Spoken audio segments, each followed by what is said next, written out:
Et rebonjour à tous. On se retrouve de nouveau sur Dear Esther. Cette fois-ci, on va reprendre avec les commentaires. Les commentaires des développeurs pour en savoir un peu plus sur le jeu et sur l'histoire. Donc c'est parti. Et démarrer avec les commentaires, s'il vous plaît. Et on commence de là, du début. Peut-être moi aussi je vais mieux comprendre qui est ce Jean-Michel.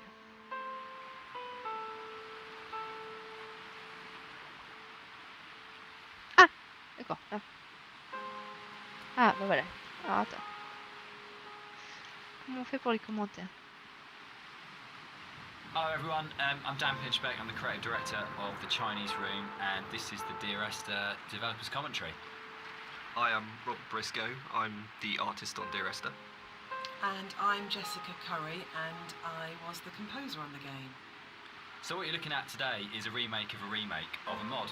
Dear Esther started off in 2007 as a Half-Life 2 mod that did really, really well in the modding community, which was fantastic, and as a result of that attracted the attention of Rob, who worked as the primary developer on a Source remake of the game that was released in 2012.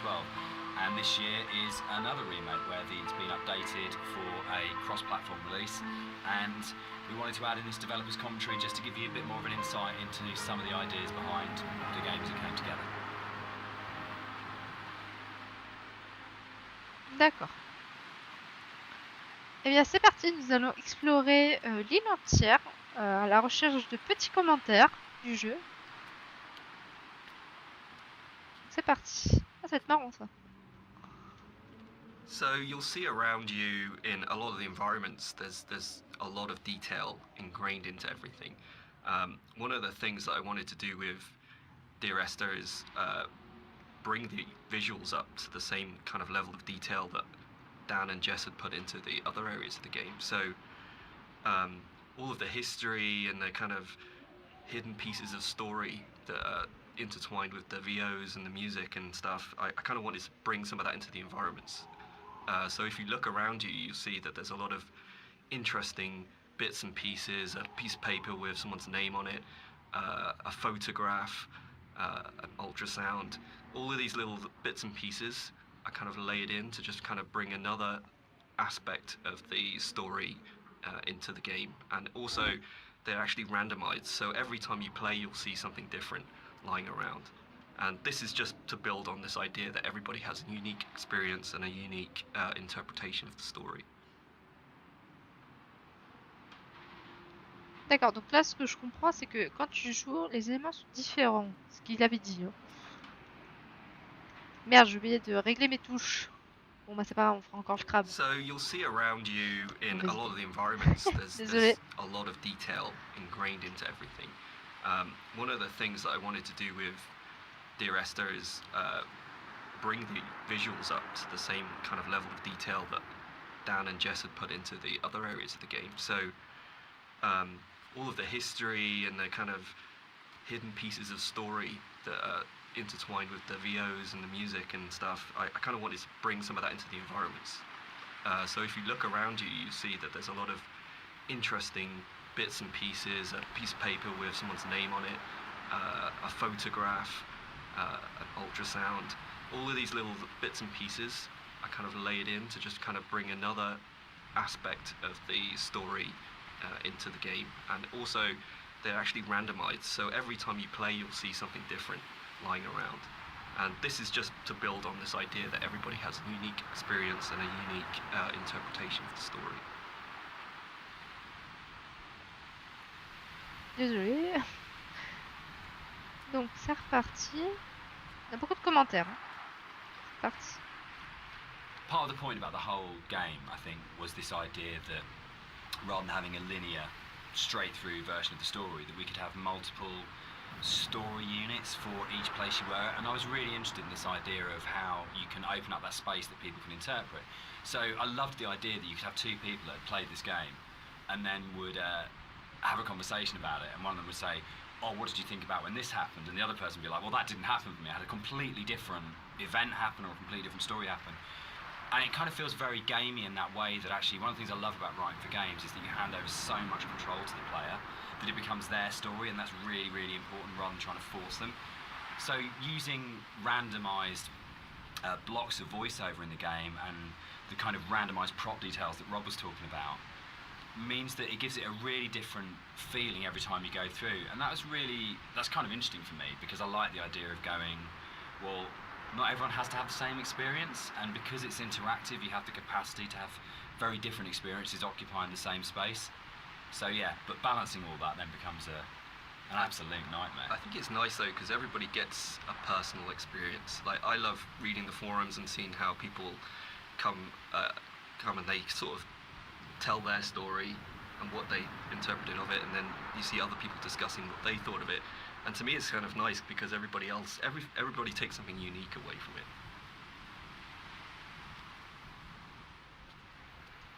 D'accord. J'aime bien cette idée des commentaires.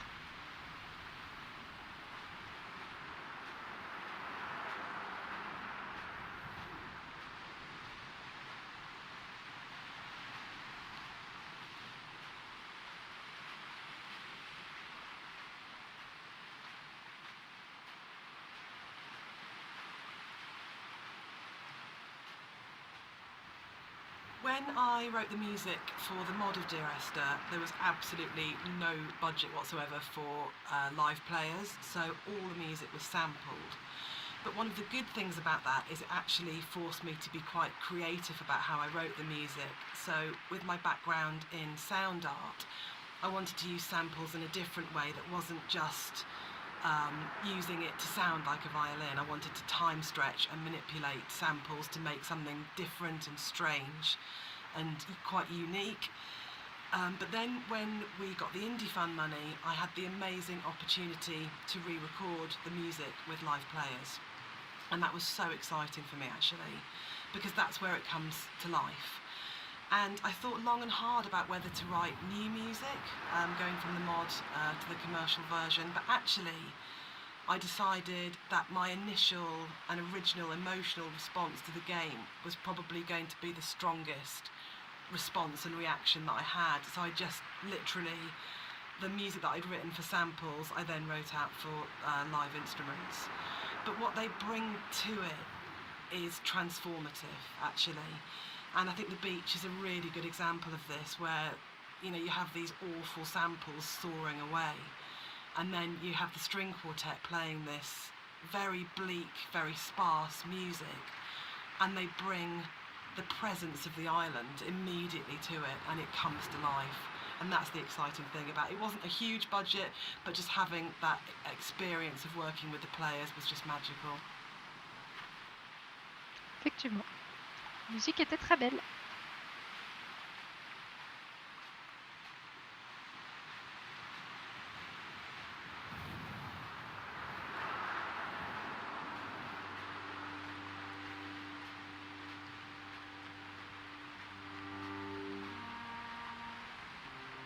Everything about Esther for me is a dream. The landscape is not an island, it's the dream of an island. The music is like music that you wake up because you've heard in your sleep, but you're not conscious of hearing it. And the language in the story was supposed to be like that as well. It didn't matter the sense it made, it was more about the kind of the shapes it created, if that makes sense. So that the words were like being in water, like listening to something underwater. It'd be this very dreamlike, symbolic, poetic thing. And it always frustrated me in games with game writing. This has really changed quite a lot. There was never any space for poetic language. It was very exposition-y, very descriptive, very direct. And you'd have like art and audio would have these amazing creative spaces they could explore.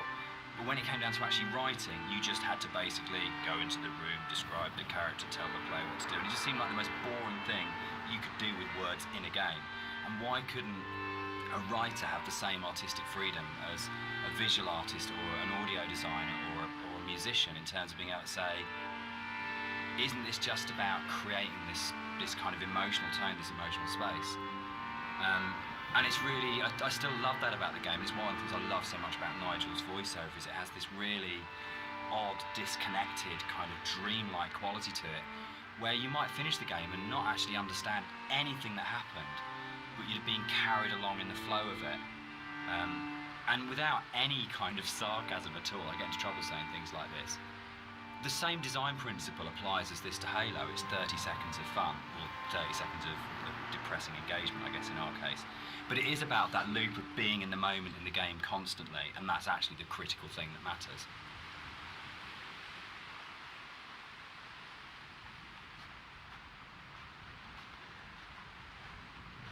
Là, on a les aperçus. Merde, c'est vrai, je suis en mode crabe. On a les aperçus de ce qu'ils pensent, enfin de ce qu'ils ont, ce qu'ils ont pensé à développer le jeu. C'est pas mal. J'en ai chié à trouver le mot.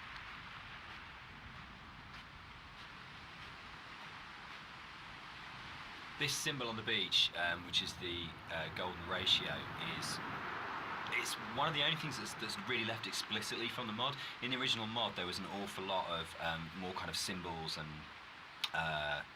kind of a much more kind of mystical, sort of magical element to the island. There was a lot of very weird stuff in there. And a lot of them came out of the commercial version because they felt like they were a little bit explicit. I mean, instead, there's a lot more hidden kind of codes and symbols in there.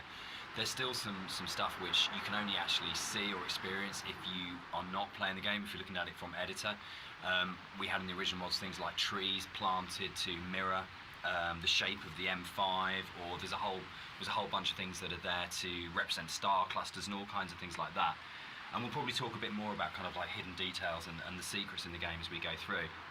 But that was really interesting for us in terms of the design of it, of going, you've got your kind of, your conscious, explicit play experience, but games are always constantly manipulating your mood and your feelings and the decisions you're making. And so really trying to create a space that had all of these kind of subliminals in it was a really interesting thing that we wanted to do, both with the original, and then I think it got lifted up into a much more sophisticated version when we went to the commercial, because Rob was able to bring that sort of level of artistry to the visuals that really got that kind of sense of hidden meaning in there.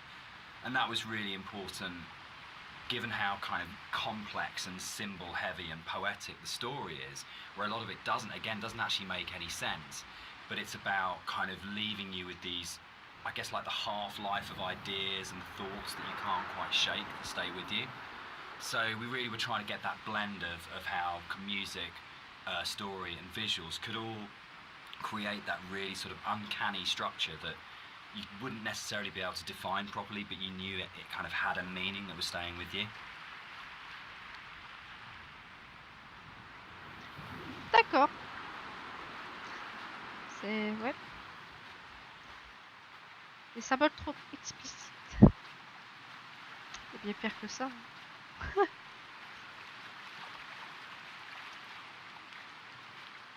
Je trouve.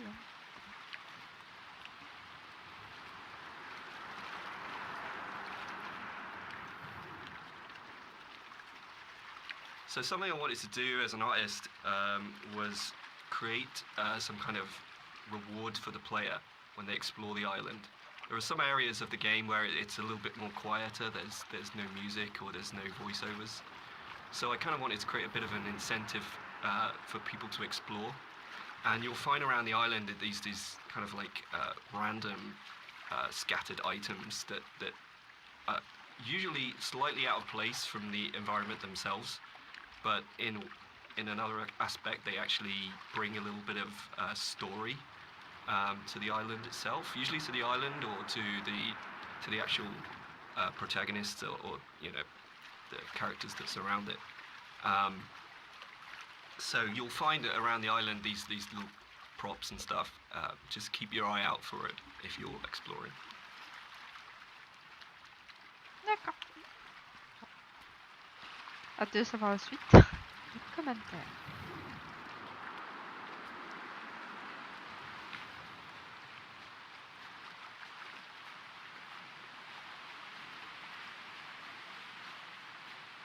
Donc je pense que c'est distribué sur pas mal d'endroits.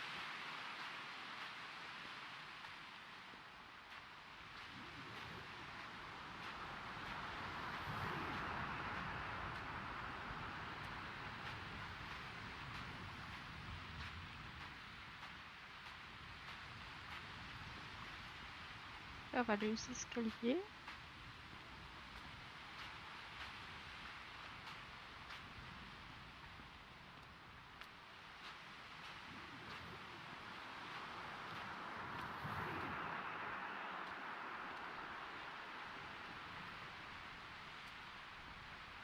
Allez, madame, monte.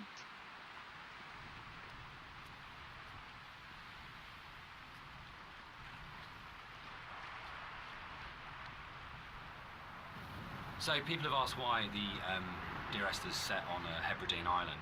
What's really interesting about this is one of those times when your kind of aspirations as an artist and the practical realities kind of dovetail. We knew that we had to have some way of limiting the player from disappearing off the play space, and when we made the original, it was a mod, and because it was a Half-Life 2 mod, you kind of had Eastern European city, spaceship, or blasted, desolate landscape. We had 3 options if you didn't want to start making any other assets. So it started off with these practical constraints. We don't want to set it on a spaceship, we don't want to set it in an Eastern European city, so it's got to be on this kind of like this desolate landscape. And we want to limit the player, so an island seems like a natural choice. And it's really interesting how you start from that, and we had this big lump of clay on a table that we were carving out paths and things to annoying the cleaners and things like that. And Jess and I were talking, and Jess started making sort of snippets of music to kind of go in there. And then all of a sudden we just went, oh, that's the story, oh, that's what happened here. But it really started, I think, from the place. And when we started looking at photographs of Bore, we started going and reading some of the history behind it. Suddenly that was it, and it just was really, really naturally became, this is the place, this is what happened here, this is how it feels, and then everything else kind of coalesced around that.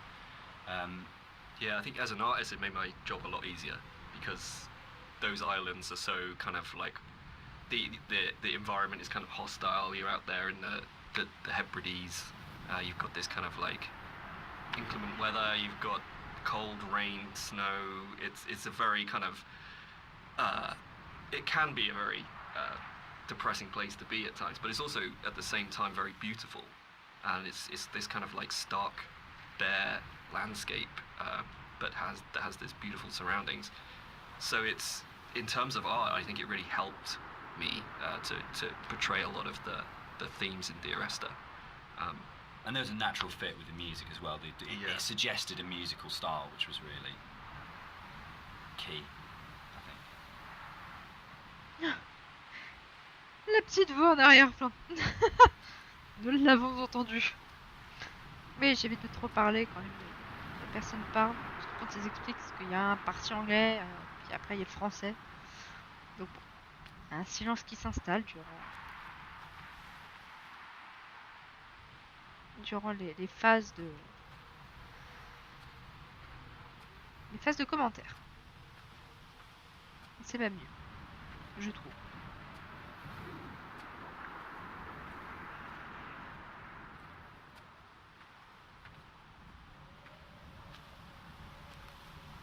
One of the things you're always trying to do as a composer is create memorable themes. And a slight confession is that probably the most memorable theme, which is Remember in Dear Esther, wasn't actually created for the game. Rob's looking shocked. So it was actually from a piece of choral music that I'd written years before, based on a Christina Rossetti poem called Remember. And one of the things I was talking about earlier was how I didn't have any budget. So I had this piece of choral music, and I thought, hang on, this is absolutely perfect for Esther, but I don't want to use all of it. So the only bit that you actually get in the game is the first line of the choral piece of music. But that actually went on to form the main theme of the music that I wrote. And I think for me it's really interesting about how things that you've written earlier, years before, sometimes come in really, really useful and fit. So I always tell people and students not to despair if something doesn't get used or doesn't work at the time, because actually there'll come a place or in a time where you think, hang on a minute, I've got something that fits. So in terms of that memorable theme, the Remember theme gets used in multitude of different ways during the game. And one of the things it does is helps you to identify the kind of psychic place that you're in the game. So the theme is played in lots of different ways, and actually you'll notice that as you go through the game it becomes more and more broken and more manipulated and broken down as the player goes through the journey and as you're psychologically struggling to get to the end point in the game. So music's really, really useful for highlighting the psychological mood and we talk a lot about psychogeography, which always sounds a bit pretentious, but actually I think it's really important to what the three of us did in the game. Yeah, absolutely. Dan, maybe you want to talk like the core about kind of idea about psychogeography. If you're not in the place you're in, is not the place you're in, or you create the place you're in. It's not just as you're here and then the landscape's out there, but you don't navigate like a city by street signs and by those kind of formal things. You navigate it by the things which are significant to you in the way that you've lived in that space. And I think that was really kind of key to, I think it's really central to how the fusion of art and story and music come together in Dear Esther, because it's not a place where we're going, right, we have to lead the player up here because it's a natural formation, and then you would naturally have a piece of music here because you come around a corner. But the story, music and art all work around the idea of what's going on in the narrator's head at this point. How do we represent his emotional state relative to this landscape? And again, it's that idea of the game is, it's a dream of a place. It's like the idea of it being a fever dream or a coma dream, which obviously ties in a lot with the kind of story, and we'll come back to in a lot more detail when we get to the caves a bit later on.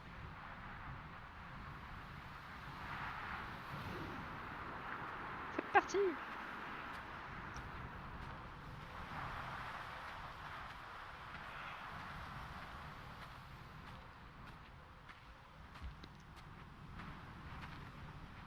Je sais pas combien il y a de commentaires au total.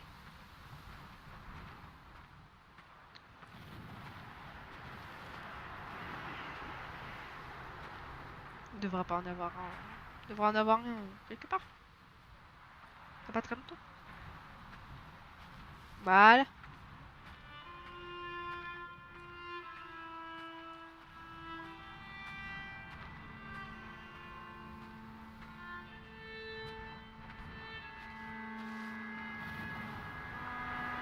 White lines. Yeah. They actually did this. It was really cool. I found this historical document. They used to do this on Bora in the Hébrides. If the disease broke out, they'd actually chip out and expose the chalk. So if you're on a boat and you're coming to the island, you know not to land because it was infectious, which is the coolest, most amazing. It's one of those things where you go, it's almost impossible as a writer to come up with something as cool as that. It just has to be something that was actually done. And it's so sad as well. And I love this bit and the fact that we can do it because it feels really real because it references a real thing. And I know there's something really special about that, but it was always one of those bits in the game that I thought, we've got to be able to represent this somehow. We have to be able to get these things in here. Yeah, I mean, that's really interesting. I actually didn't know that was actually based historically in real life, but that's really cool. Because I mean, my thing about the white lines is that it was this completely surreal thing, but also it was kind of, it just added to the landscape. It's like, whoa, what the hell is that? And putting that into the game was kind of challenging, because to me it just seemed like, oh, it's going to be really hard to pull off in a way that's kind of realistic. But then when you look at the kind of art style of the game, it's not really a realistic thing. Like, everything is half imagined. So in that way, it kind of really fit into the landscape, and it kind of creates this amazing sort of landmark that you see in the environment. And I just found it really interesting to hear about that. Yeah. I think it's one of those things where it's not a realistic place. And I mean, no game is a realistic place anyway, but one of those things where understanding that you're making something which isn't real, and you have that kind of capacity to be sort of, to explore it artistically. And we'll come back and talk about sort of like it not being realistic, I think, in a little while. But that's really, really important, because then you can say it's about what these things kind of represent, or how they make you feel as a player, not about going, is this accurate? And I get really inspired by sort of doing a lot of research into kind of history and things like that with all of our games. Because you can just find those things that just kind of like speak to you. But it's amazing, you can find that in like an 18th century book and go, that really speaks to me now, that has meaning now, and that's fascinating, I think.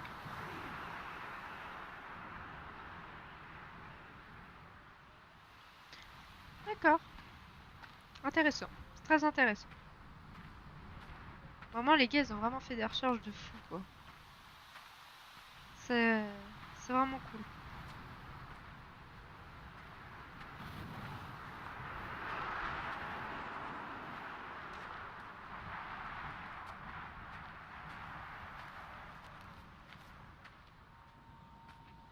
Alors, j'espère que je vais pas louper de commentaires.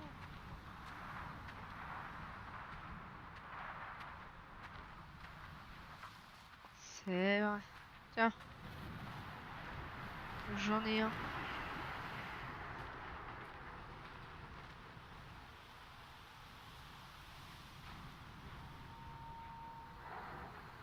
Something that I wanted to bring through in the art of the game was the same kind of fidelity that you find in both Jessica's music and Dan's writing. In the same kind of way that you have all of these little details, these very close attentions to detail that kind of really bring richness to the story. And something that was missing in the original mod version was just this lack of a visual layer of story. And something that I did throughout the art of the game is to add in all these little details here and there, little bits of story, little links to certain things that you may or may not hear or see, just a layer of richness in the world and give you some kind of reward for exploring. So keep your eye out as you look around.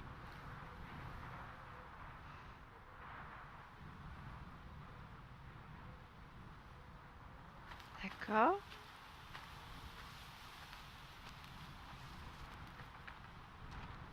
Je sais pas si on peut vraiment aller de l'autre côté en fait. Moi ça m'intrigue en vrai. Est-ce qu'il y a un chemin exact? Oula!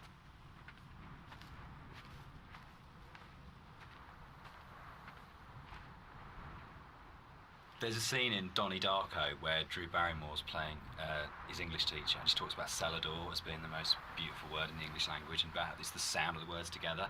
And Dear Esther actually comes from the introduction to From a Faith No More song, the Crab song on the first album, Introduce Yourself. And there's a point where I think it's Chuck at that point is the vocalist before Mike Patton, just says Dear Esther, and it really lodged with me because the sound Dear Esther just has a really amazing sound to it.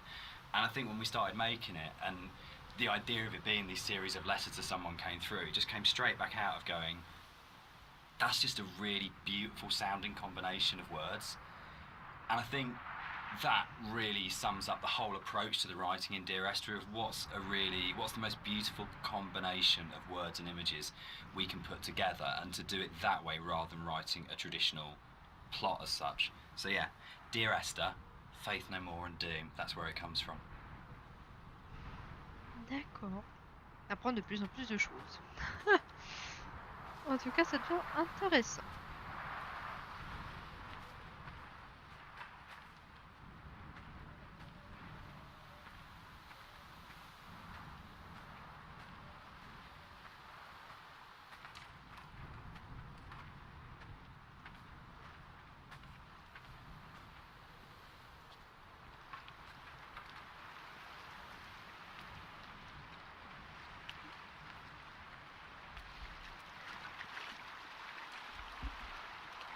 Hop là.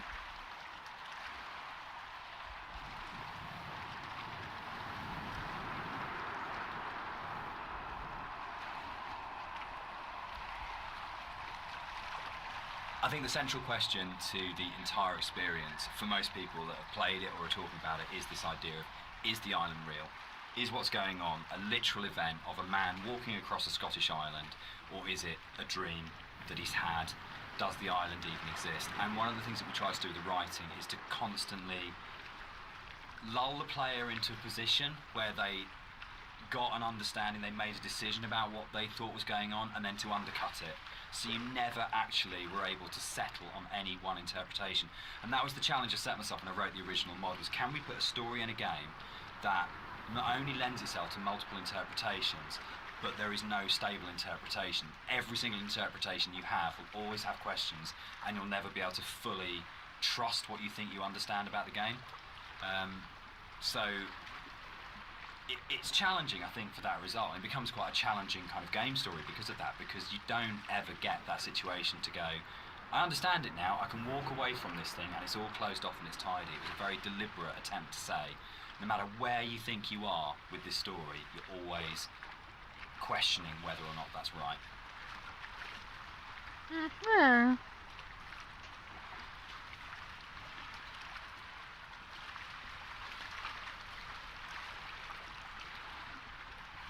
On avait des commentaires ici. Je ne sais pas. Merci d'ouvrir ta lumière 15 ans après. Tout va bien se passer. On n'a pas l'air d'en avoir.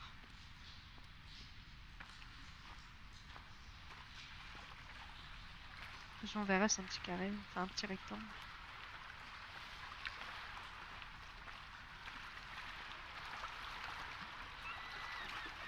Oh, faut l'esquiver.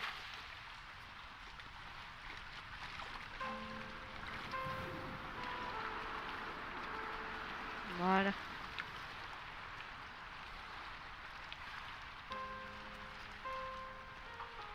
Éviter de repasser sur des commentaires. En fait. C'est toujours un peu dommage parce que j'aurais pu vraiment éviter qu'on repasse dessus et qu'on le réécoute. En fait. Enfin, ça serait peut-être mieux.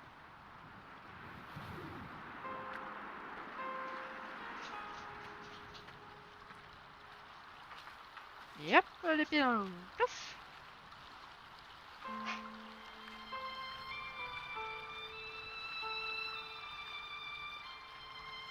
One of the things that's been most commented on with the audio and the music in Dear Esther is how sparse it is. And that was a really deliberate tactic. I wanted to leave room for the player to think and to dream and to wonder and to put their own interpretation into what was happening. And I think the problem with so much modern media is how bombarded we are constantly as the kind of MTV flash in your face, constant music.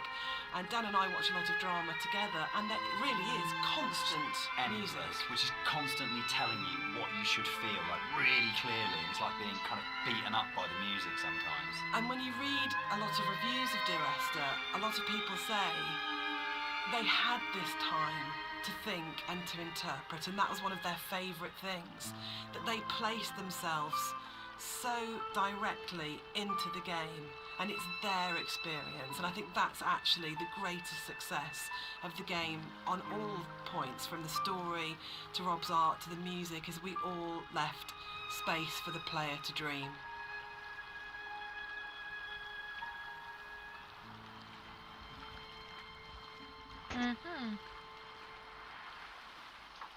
Comment intéressant.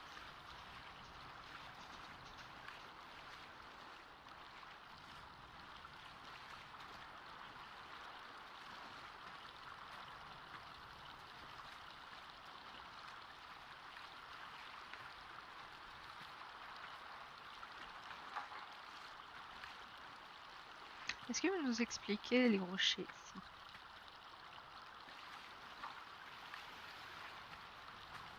Allez, Bumi, on avance.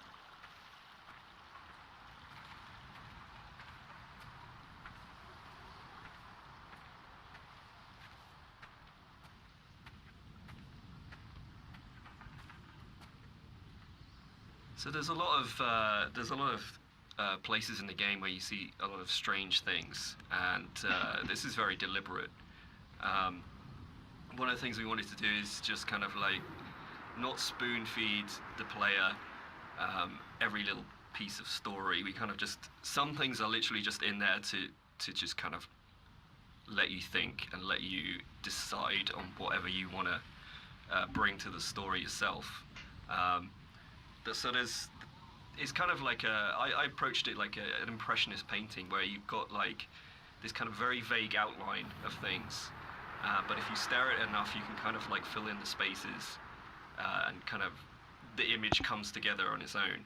So a lot of these kind of strange pieces of geography and stuff, that's really kind of deliberate in some ways, just to kind of keep the player's mind open and kind of bring their own interpretations of the story through that.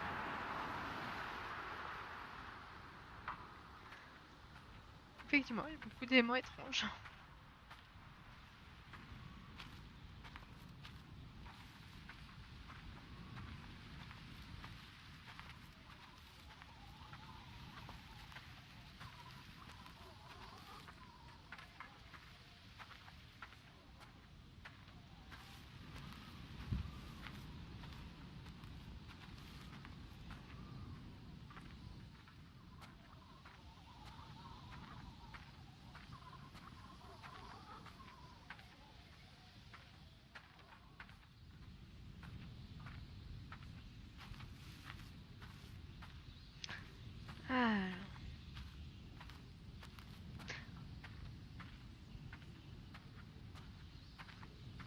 développeurs, vraiment, ils l'ont bien fait. Scène suivante. J'aime bien quand je descends, je vole. Je plane. Ah, commentaires, yes. When I was originally thinking about how to write the music for the game, I suddenly realised that you don't see anybody in the game, and the most important character as such is the island itself. So one of the things that I did with the music was to write the island as if she or he were a character in its own right.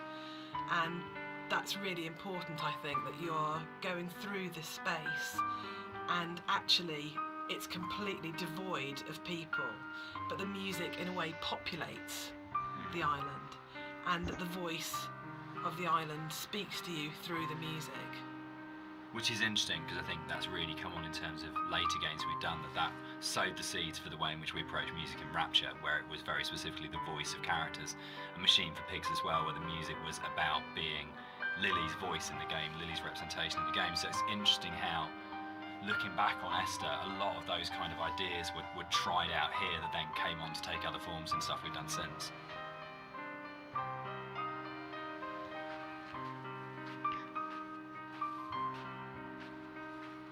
Il y a deux sortes de sons. J'aime bien la musique. Une répétitive.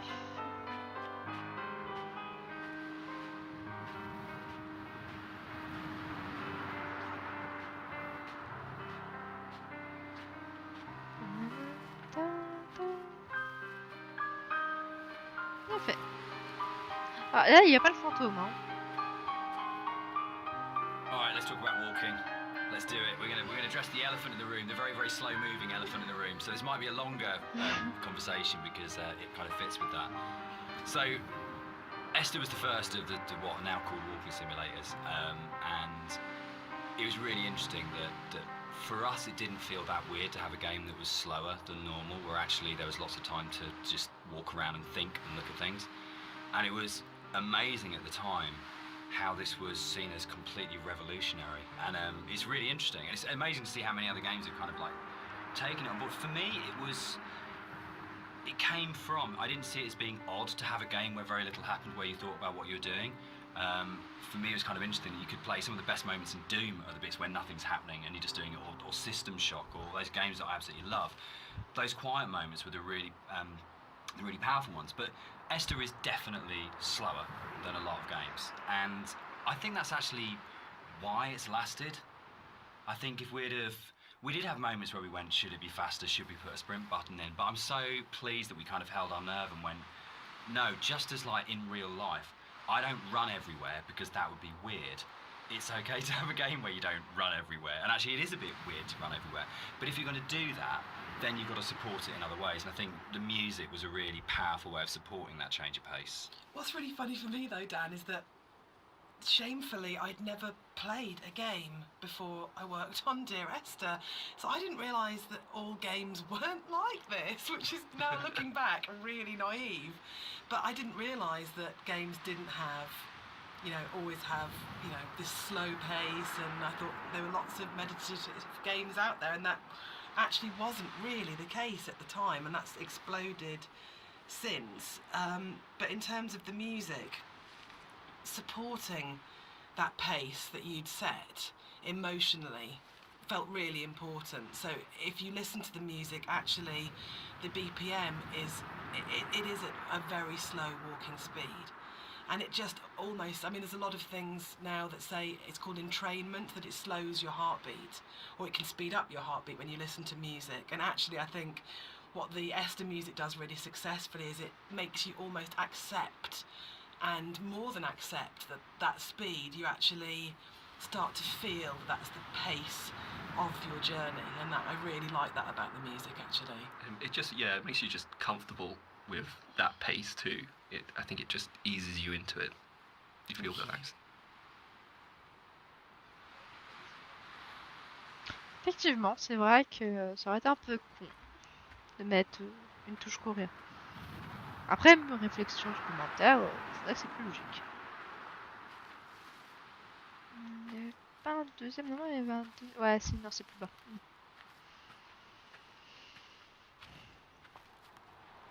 Ouais, des fois, par exemple, il n'y a pas de musique. Donc là, on aurait pu un chouïa peu accélérer.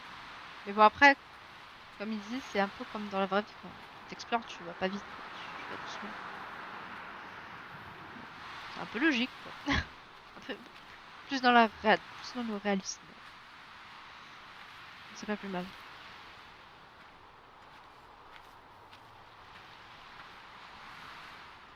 The radio mast in Dear Esther is obviously there as a really important kind of design feature as well as its place within the story. And that, I think, came from, it's really interesting, it being a Half-Life mod to begin with, in the Citadel in Half-Life 2, that it tells you how far you are through the game. You're always looking up to the skyline, am I closer to the Citadel, can I see it? And it lets you know how near you are to the end of the game.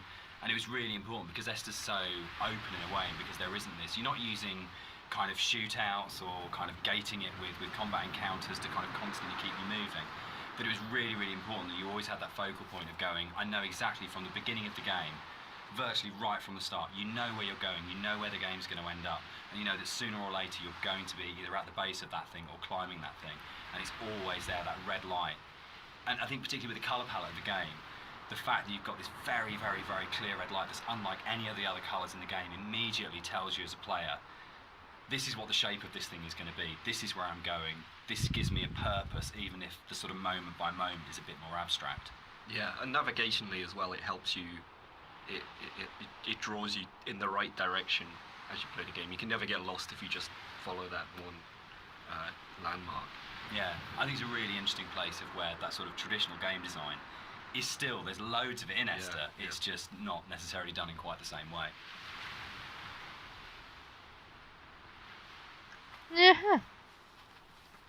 Ah, j'ai pas arrêté de faire ce petit bruit. Je sais pas quand je le sais, c'est parce que ça, je sais pas quoi dire. On va aller à la suite. Je pense qu'ils vont nous parler peut-être du bateau échoué et tout. Moyen. Parce que c'est vraiment le navire des yaourts. Telle est la question. On dirait qu'il est petite, mais en fait, elle est énorme.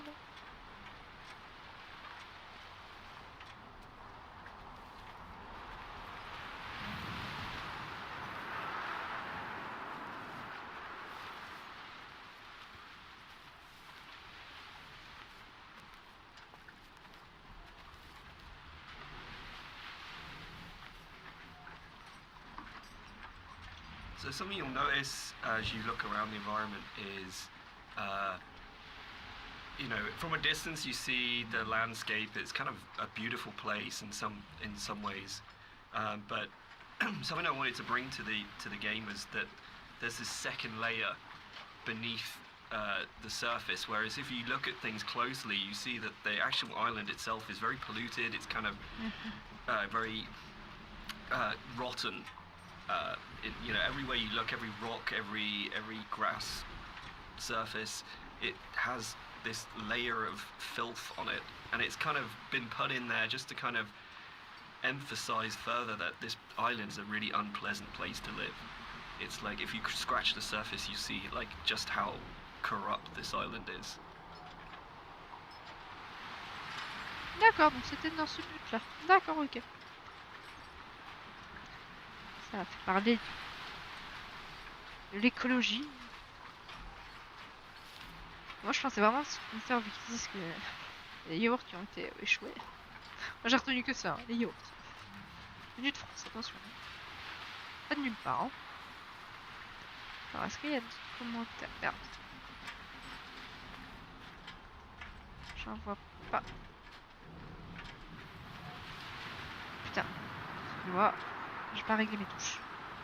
We cast and did all the voice direction for Esther ourselves for the mod, and it was basically Jess and I on a casting website just listening to people's show reels and finding what's the voice of this thing. And there was never any question about Nigel. I think we heard his show reel for the first time round. It's probably been listened to sort of 30 or 40 actors, and we started listening to his show reel and just both looked at each other and went, that's it, that's him.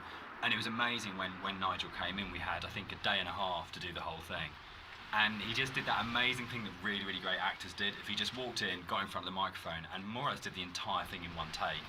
and we did hardly any retakes on anything. It just felt like his instinct for the character in the game was so strong that he just, without virtually any direction, just came in and just got it. And one of the hardest things with the voiceover that we did was when we went from the mod, which had 3 potential narrative units per queue, to 4 potential narrative units per queue, was not only finding new bits of writing that kind of complemented and played off what was there in the original mod, but for Nigel to come back in, nearly 5 years later, and to just refine that voice in exactly the same way and deliver it in a way that fitted in and complemented it was a real testament to his ability as an actor, I think. That apart from we had spent quite a lot of time trying to make the sound actually sound the same in terms of mic placement and things like that, but in terms of the actual delivery of those new monologues, you wouldn't know that that was both written and acted sort of 4.5 years after the original thing was done. So the one person who's not in the room sort of today but deserves a huge amount of credit for how the game kind of eventually was delivered, but also I think in terms of how the game has lasted, a huge amount of respect needs to go to Nigel Carrington for his work on it.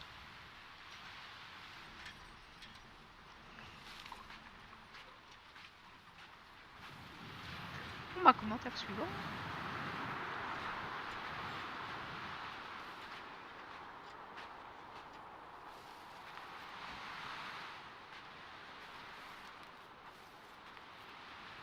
Alors, est-ce qu'il y aurait un commentaire par là?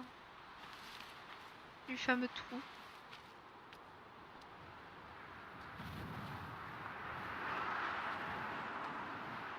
Oui.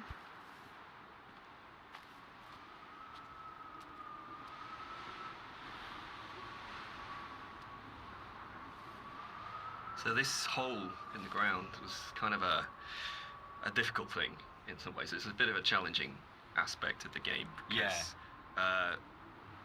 in some ways, it kind of like, I think for me, we wanted to have this kind of this pit here, and I wanted the player to be able to actually go as close as possible and like look over the edge and you know, kind of have this feeling of dread and stuff. But the other issue that we faced was like, what happens if the player just jumps into the hole?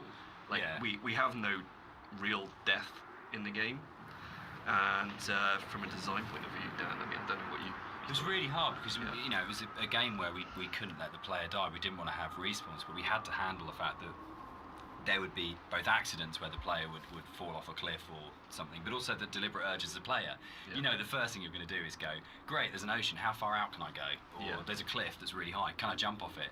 And how do you have death in a game where you can't have the player die? Because if the player starts breaking up the experience by dying and reloading, then you're in you start breaking the experience a lot. So yeah, I mean, we didn't want to also have like artificial boundaries, you know, where it's like an invisible wall. Like if you take a look through the game, you'll never see a place where you think you can get to but you can't. There's always some kind of actual natural boundary or man-made boundary. So yeah, that was the other thing. We didn't really want to create this invisible wall around this thing. So it kind of, the whole drove the way in which that sort of the very weird audio visual, probably one of the most dreamlike bits in the game, where if you do die and you get the kind of the heartbeat and the strange flashes of visuals. And I think in a lot of ways, if we hadn't had the hole there and we hadn't had a place where we go, right, players will jump in this hole, we have to start from that basis, they will throw themselves down this hole, it kind of gave us the impetus to really, really focus on it. And I think the stuff like the drowning deaths and the cliff deaths are strong because the hole was there, and I'm not sure if the hole hadn't been there, whether or not we'd have arrived at that way of handling it, which I'm really proud of. I think it's a really incredibly creative, interesting way of handling a player going out of bounds and of actually being able to reset the game when the player's basically done something you ideally wouldn't want them to do. Yeah, I kind of think it fits well with the theme of the game as well, because you don't really know what's just happened. Yeah, it's absolutely. Not like you hear a death sound and then you kind of respawn. It's this kind of like very soft, very ambiguous change. You know? There was a point in the original mod where if you died, it would do the whole Half-Life major fracture detected. Yeah. It always brought a really good tone to the game. Yeah. D'accord, donc je dois être la seule à... Enfin, peut-être pas la seule, mais certains ont dû sauter et d'autres non. Ouais. Moi, par contre, j'ai pas sauté. J'ai pas pris l'initiative de sauter.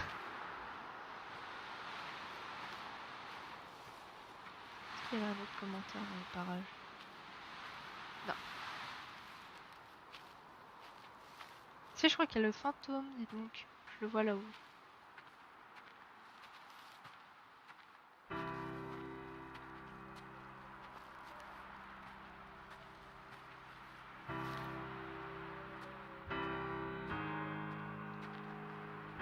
One of the really important jobs of a composer, I think, is to provide the player or the listener with different emotional tones and states.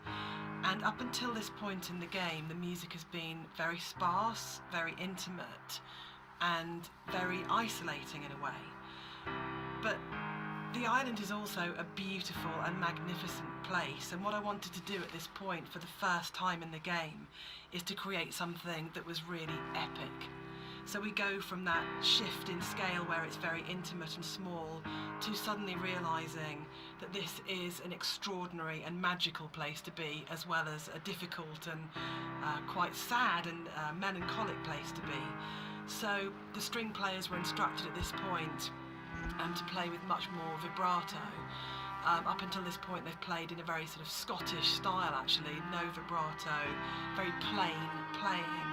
But this was a really beautiful cue to write actually, because it has that scale. You suddenly realise that the island is really big, and you have this beautiful vista, and the music then shifts so the player can actually just for a moment, I think, enjoy being where they are. Yeah, I think that's it. Can I? Yeah, I was going to say, this is actually one of my favourite parts of the game. It's just where everything, all the elements kind of come together perfectly. You've got the music, which is just epic, as Jesse said. You've got the landscape, which is kind of like this big open space. You've got all the little bits and pieces that I put into the detail of the environment, like the movement. There's leaves blowing around, there's the clouds in the sky, there's the mist rising off of the grass, and then you've got Dan's voiceover coming in there, and I think it's just like all of these elements coming together and just in perfect synergy, and just kind of, it really brings chills up your spine. Effectivement, ça donne des frissons.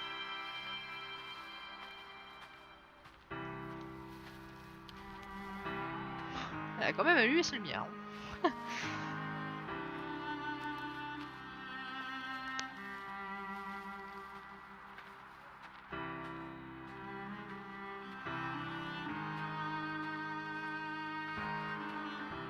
Il sait que je l'observe, hein, Jean-Michel, là.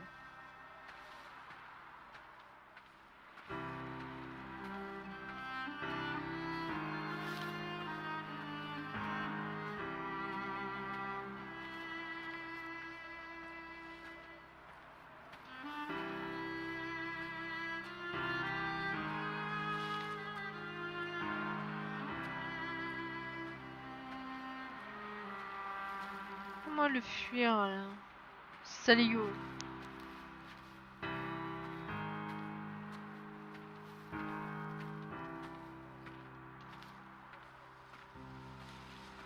Mais les autres, je l'avais pas vu là où il y avait le phare jaune. Je l'ai pas vu.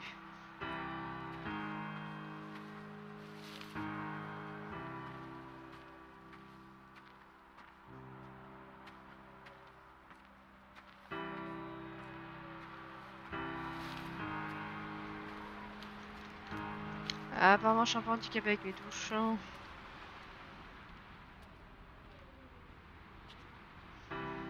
Inside the bothy, there is a randomised chance that you can find an ultrasound picture on the table, and I think it's the one instance of randomisation in the game that is like the pinnacle of it, because the idea that Esther was pregnant when she died changes everything emotionally about how you understand the story.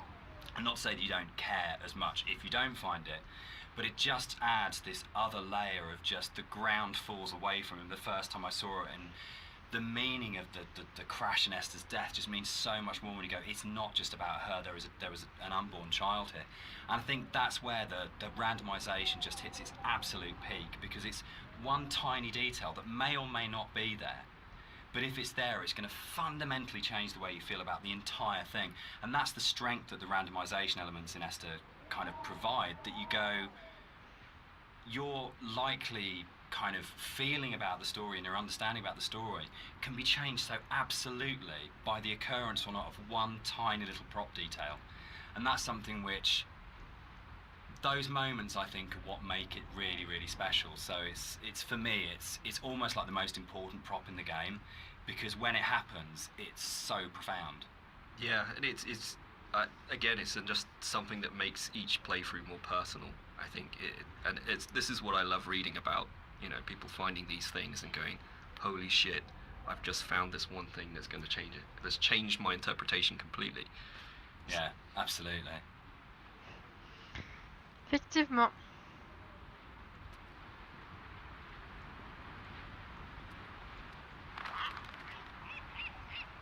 Regardez-le là, là-bas, là. Regardez-moi ce petit salaud.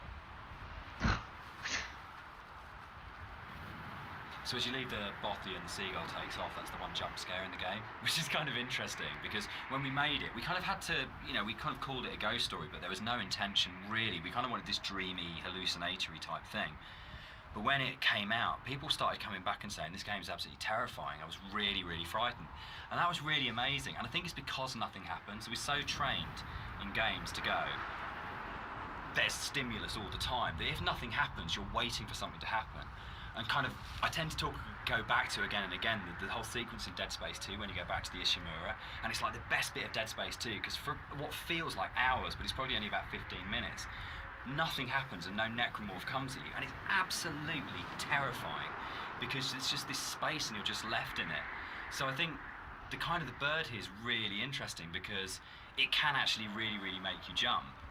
But I don't know if that was part of why people were saying that the game was really scary, but it was a real surprise when people started coming back and saying, this is a frightening game.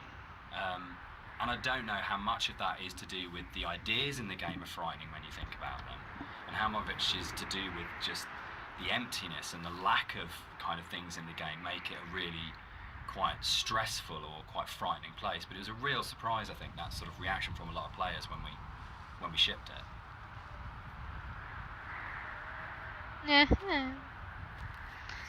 Intéressant.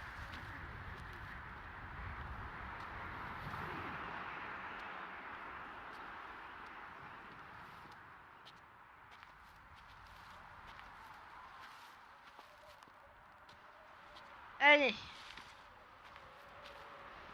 Donc là, après, on va passer à la partie des grottes.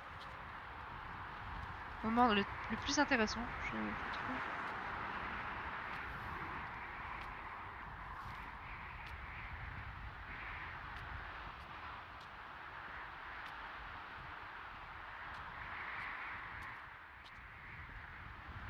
Voilà, j'ai eu un petit lag. Le micro freeze.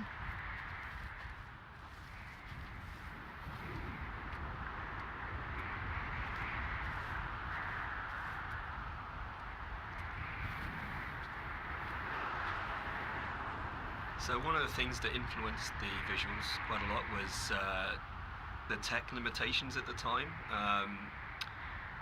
and also the kind of themes of the game. Like, tech-wise, we were never ever gonna kind of achieve photorealism, and I think that was a good thing. I mean, really, it made us sort of stretch out into other areas, and for me as an artist, it kind of made me think a little bit more creatively. I did a few tests at the beginning, and when I realized this wasn't possible, I kind of went back and I kind of did some research on different styles, and one of the ones that really struck me was this kind of impressionistic painterly style, where it's kind of like there's just enough shape and color there for you to form an image, but a lot of it is just your imagination. It's kind of like the believability of the environment is in your mind. So this is something that I really wanted to bring over into the game, and you'll see a lot of landscapes that kind of look very surreal, very kind of unreal, and that's mainly due to this impressionistic style. D'accord.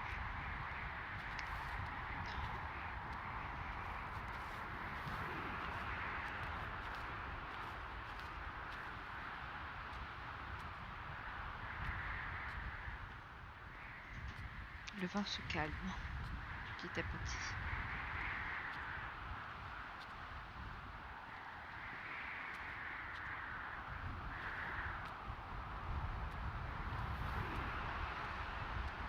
Et hop là. We should probably talk about some of the inspirations behind it. I'm on a strict you don't talk about stalker kind of thing going on here. But when Rob and I started talking, I think one of the first things that we kind of discovered was how much we're both obsessed with stalker. And I think that was one of the major things behind it in terms of when people talk about game inspirations. I mean, for me, there's a lot of FPS stuff in there, Doom, System Shock, but I think Stalker probably more than anything else. And Roadside Picnic, the Strugatsky novel that Stalker's based on, of the idea of this incredible space that you didn't understand, that's simultaneously beautiful and threatening. And I think sort of Tarkovsky's kind of films kind of play into that as well, his version of Stalker, that you want to have this place that you feel rather than think about. And for me, that was like really kind of core to all of the inspirations for the game, was this is a space that is about feeling, not thinking. Yeah, I think the movies in particular, I think I hadn't watched the movies. I'd read the book and I played the game, but when I watched the movie, it kind of all made sense to me, like why I like the game so much and why I like the story. It's just like every shot is like a painting. It's like every shot has its story to tell. There's very little dialogue in the actual movie itself. There's just these long lingering shots, and each shot is amazingly beautiful and in its kind of desolation.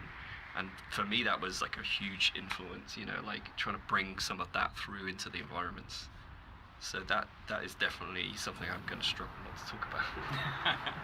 But the game as well. I'd say the actual Stalker game has a big place in my heart. Like gaming wise, it's one of the reasons I got into game art in the first place. Yeah. So that to me is a big part of it too.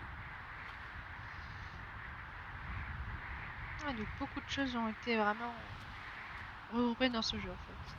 Vraiment bien cherché. Quoi.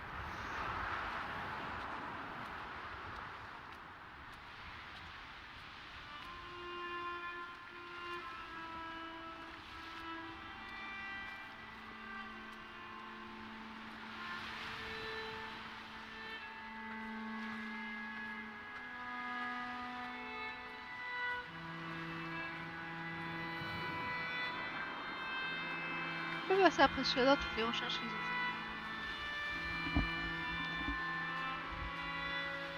Je perds mon casque, je remets correctement dessus. Je remettrai après le commentaire. Enfin, pardon. One of the more interesting and challenging things to do in the visual side of things is to kind of create an emotional connection with the player. With the music, it's very strong, and the dialogue can kind of help you to feel what the character's feeling, but to kind of really create an atmosphere and to create emotion, it's very difficult. So I designed a few things very subtly within the environment to kind of plant imagery into your mind and kind of make you feel certain things. With this shipwreck on the beach, you can kind of, like, if you look at it from certain angles, you get this real like it's like a cross sticking up. It's this kind of semi-religious imagery, but it really kind of it's not obvious. It's not in your face. It's just kind of like something that makes you feel like something you know. And so like there's a lot of deliberate attempts in the game to recreate that feeling, and it's kind of hard to point out in many other places, but it's done in a way where every single rock, every single plant, every single cliff face has been deliberately placed and designed in a way to try and make you feel something in the game. Eh.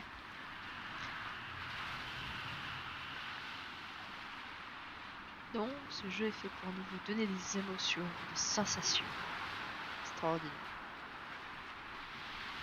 Même moi, j'en ai eu la chair de poule durant un moment. La musique, on a la chair de poule. La musique terrifiante. Même le fantôme. Ça par contre c'est aussi flippant. J'avoue que là... This is another of my favourite bits in the game, where you come along the edge of the sort of gully and you find hundreds of books, and it's one of the first times where most explicitly there's the suggestion that nothing you're seeing is real, because there's just no way that this can exist, and it's a really amazing, uncanny moment. But it works, I think, for me, because you just go, I don't understand it, but it's lodged somewhere in my head, and I can't get rid of it, and I can't unsee this. And I think for me, like in terms of my influences from books, I mean, there's the obvious sort of stuff like with Burroughs, Cut Up and things like that going on. But it comes to the kind of books that I really love, that like Roadside Picnic, or the other one by the Strugatskys as well, I absolutely love, is The Ugly Swans, that's just full of these images that you go, I don't understand, I literally have no idea what's going on here, but I can't shake it, it's just got its hooks in me. And I think more recently you've got books like Jeff Vandermeer's Annihilation does this so well, where nothing is understandable, but you feel the logic, but you can't understand the logic, but you feel like the logic's there. And that, I think, is a really powerful thing that games are so good at doing, of creating these things. And I think where a lot of game writing for me becomes kind of the wheels fall off it, is that they have these amazing ideas, and then suddenly there's this huge rush of going, right, we've developed this mythos and we've shown you all the tips of the iceberg, which are really interesting, but now we're just going to show you the whole iceberg. And actually that's never that satisfactory as a player, because it robs the mystery. And I think the best game writing is those kind of moments where you go, I feel like there's something just outside the edge of my vision, or just on the edge of my hearing, but it's the confidence to go, that's it, that's all you get, and the rest of it is up to your imagination. And I think it does loop back to games like Stalker. I think Skyrim at its best does it so well, where you just have these moments where you think, I want to know, but it's going to be down to my imagination to draw those things. And the player's imagination is the most powerful thing you've got in your design kit. There is nothing you can put on screen, there is nothing you can do with audio, there's nothing you can do with dialogue that will ever be as powerful as the player's own imagination. So if you oversell the idea and oversell the image, what you're actually doing is you're kind of not only robbing the player of the opportunity to invest in the game, but you're also fundamentally opting for a weaker tool than what the player can bring to the experience themselves. Ouais, beaucoup de références dans ce jeu. Peut-être beaucoup de références.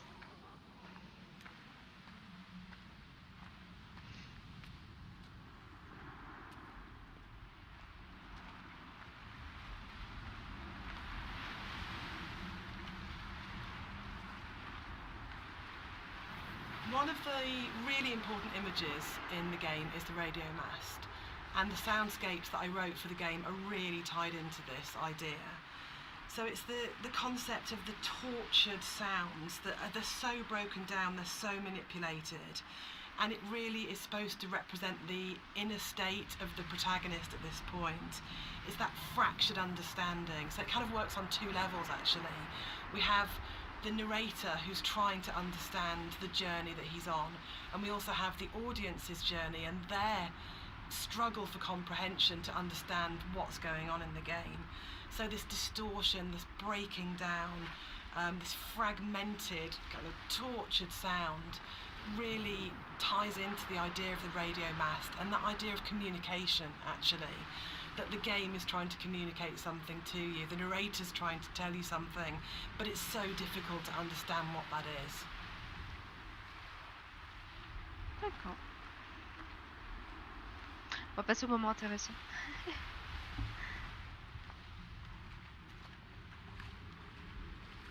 C'est vrai que là, l'endroit est magnifique au niveau des grottes.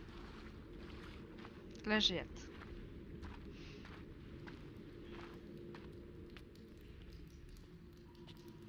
Et même là, c'est beau quoi, c'est une superbe entrée ici.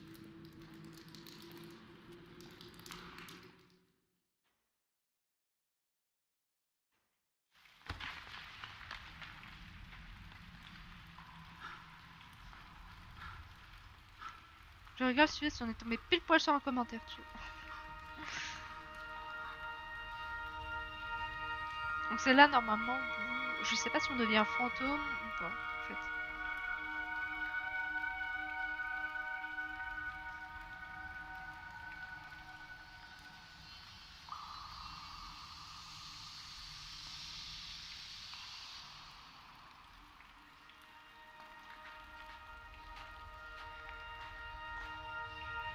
The caves in the game are really interesting because it's a very tonal shift within the whole visual look of the game. It's kind of like this more organic, more surreal, dreamlike landscape compared to what you're used to before this point. It's we kind of used the visuals and this kind of unreal theme very subtly, but here it's kind of at the forefront, and it's, to me, has kind of been designed as this kind of journey through the inner self, through the body, and it's really designed to be a very different experience compared to the rest of the game. Putain, chaque fois je me fais baiser. Pardon. Ah, c'est des commentaires. Doucement, hein. This for me is probably the most pivotal music cue in the game, and it's the one that most people write to me about to say that they are absolutely obsessed with and they love. It's the only music cue that has singing. It has a female voice, and I think that's a really important shift for me, that you've gone from this beautiful string music, but it's quite abstract, into what is effectively a song, and with lyrics, so you're actually explicitly saying something as a composer at this point. The other thing that I think it's important to say for me is it's the biggest shift from the music that I wrote for the mod. It's the same music, but the act of having it sung by an amazing singer. I sang it on the original and it's really bad, and Clara Sanabras re-recorded it, and it's what good actors do, it's what Nigel Carrington did, it's what good musicians do, and they take something that you've created and they just shove it up into the next level and make something that's good into something really extraordinary. And also for me, I think it's a point where the environment art and the music just meld so beautifully and so seamlessly into one. I mean, on a personal level, I've played the game hundreds of times now, and I still enter the caves and I look at Rob's work and I'm just absolutely overawed, just gobsmacked by its beauty. And I just think it's a really magical moment in gaming for me, actually. I know that probably sounds really dramatic, but I just think it absolutely hits something where everything just works together. And the music is so dreamlike. You know, Rob has talked about the journey through the body, and I think that's absolutely, for me, the music becomes so organic and fluid and actually very feminine and female at that point. You're hearing the voice of his love.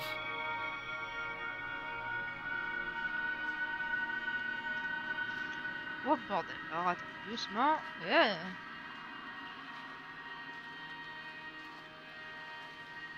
Ah non, je crois qu'il y a un coin. Attends.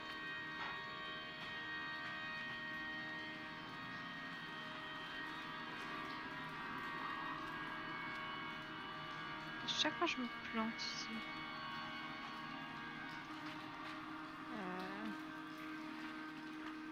Je crois qu'il faut repasser par le commentaire, non? Merde, ça y est. Ah oui, oui. Juste à côté. Alors doucement! I just want to say that I think you can divide caves in games into pre and post Dear Esther. I think that it's just a way of breaking away from reality into saying what you can do with these spaces that actually makes them this incredibly, much more vividly colourful and much more kind of interpretative and look from it. It's really interesting that I look at caves now in games and I find myself going, that's a very Rob Briscoe cave. I think that's an amazing thing to have achieved. So I think it's one of those. It's great paying other people's work compliments. I enjoy that because you never feel like you're being big-headed about yourself. But I think it is. I think particularly it does come again down to that blend between the audio and visuals that just it's a real high watermark. I kind of it's one of the areas in all the games we've made that I'm most proud of. I think as well, you think you know what you're getting with Dear Esther for the first 45 minutes of the game, wherever we are at this point, and then you step into something completely unexpected. and completely new, and I think it just throws the player such a curveball in such a wonderful way. Là, je vois un commentaire rond, je ne sais pas comment y aller. Ici.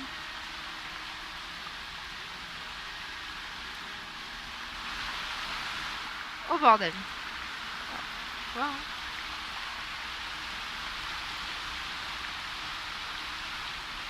What's really important to me is that Dear Esther started out as a Half-Life 2 mod, and if the Half-Life 2 modding community hadn't championed it and celebrated it and downloaded it a lot and talked about it and loved it, then it would never have been a game. So it's never really bothered me the kind of is it a game conversation, because as far as I can see it, Dear Esther and like everything that's come after it has been inspired by it. This was championed by Half-Life 2 modders, and they made it what it is. And so if you've made something that the real kind of hardcore of the hardcore in terms of these are first-person shooter modders have gone, this is really good and really special and they're behind this, then you've already got the support of a really amazing gaming community, and the fact that they championed it, we owe them a huge amount in terms of where we are. I'm really proud to come out of that scene. I'm really proud to be a company and to be sitting here talking about a game that started life as a mod. Yeah, I think they're the ones that really kind of like pushed us forward and given us the passion to be able to take it to a commercial level and give us the confidence to make us believe that there's an audience for this kind of thing.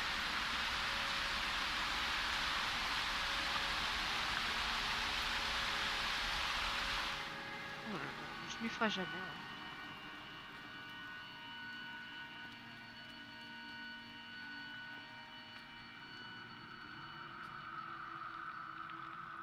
Dear Esther was my first foray into writing music for games, and I actually approached it very traditionally, so more as a film score than a traditional interactive game music score.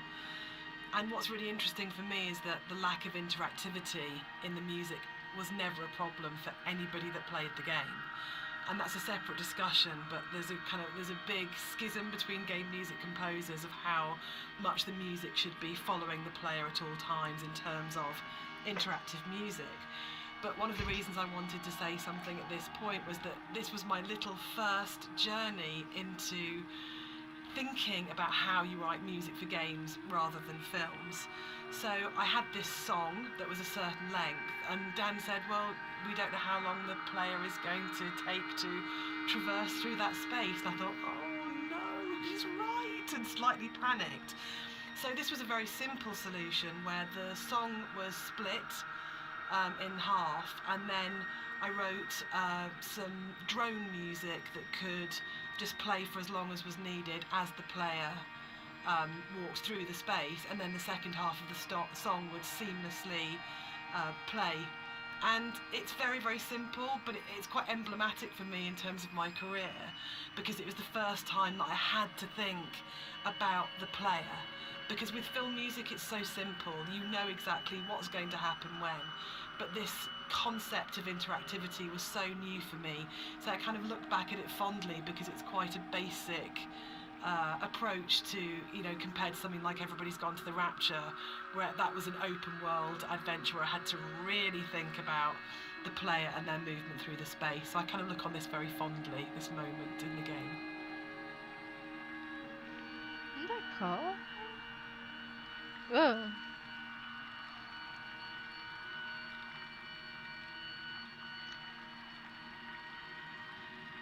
Ah, c'est le moment le plus chiant, attention. On va accélérer comme des fous. Ensuite, évidemment, parce que c'est moins fun.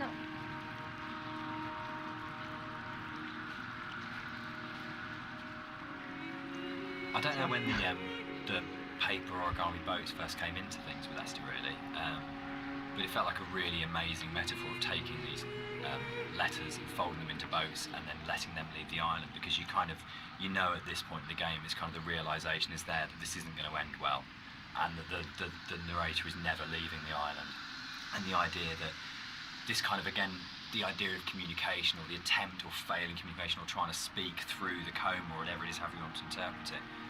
But the idea of putting the boat in the underground river really felt like it kind of reinforced that sort of dream-like kind of quality of the caves of actually there's something really sad about this one boat, because when you see it go past, you know that even the boats aren't going to leave the island. Like this is something which doesn't have a tidy, neat kind of like resolution. And there's, even if you don't sort of think about it to that sort of level of depth, there's just something. It's one of those things that I really love about games that you can do, where it's just a moment that has a really distinct emotional tone to it. That you go, there's a pause when you see that boat goes past. That I just think is, yeah, it's something special you can do with kind of media-like games.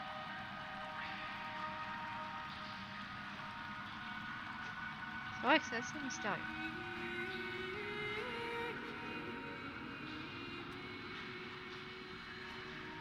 Doucement. In a lot of ways, the caves were the hardest area of the game to actually write, because we knew we didn't want to have much voiceover in there. I think because of the strength of the music, and this goes right back to the original mod, we wanted that to be the voice and for it to be a chance for Esther to speak rather than the narrator.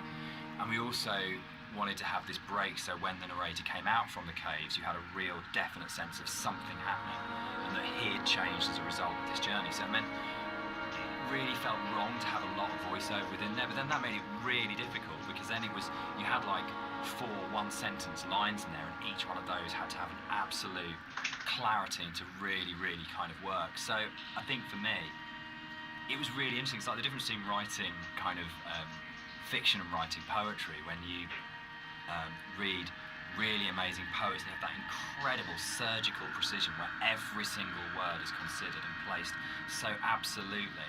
And rather than being able to kind of, because the narrator rambles quite naturally, it was able to, you could kind of get into the flow of the narrator's ramble in other places in the level. And this was a real challenge, because suddenly I was having to write like a poet, of going, every single one of these words, every single cadence, every single sound has to be absolutely perfect, or it'll just feel like the narrator's voice is intruding on the rest of the experience. So it was, yeah, I think definitely the most challenging area of the game as a writer.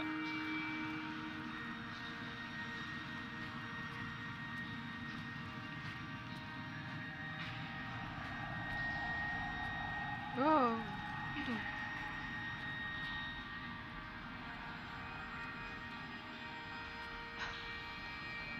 The sound here is a classic case of, again, what music I think does really well, which is you've had this soft, lyrical, beautiful, epic, dreamlike music, and then the moment you come out of the caves, you're into this really harsh soundscape, and the tonal shift is very brutal, I think, and deliberately so.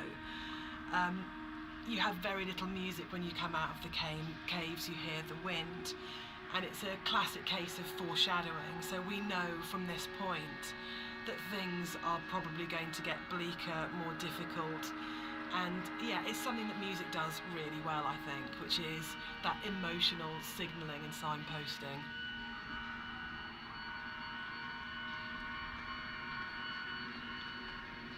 Alors, ne pas tomber dans l'eau, hein, cette fois.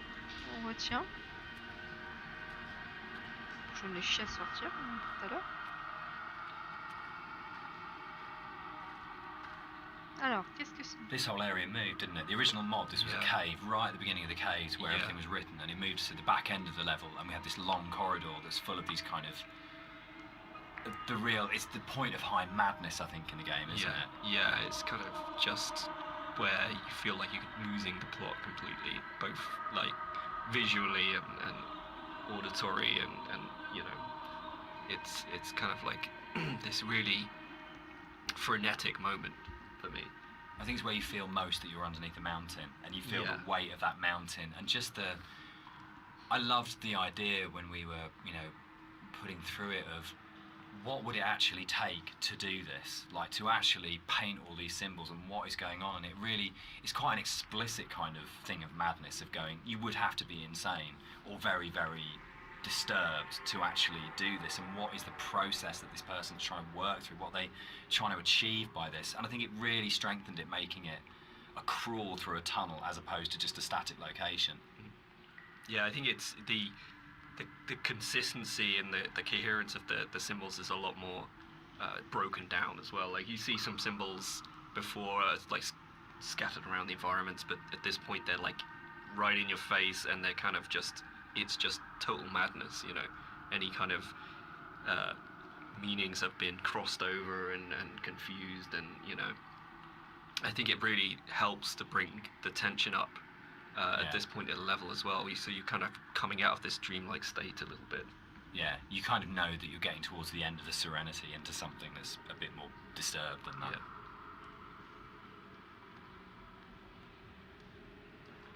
What? Il faut jamais cette vitesse. Ah, j'aime bien. J'adore ces putains de couleurs. Je peux avancer plus vite. Passe à du vert, à du bleu. Ah!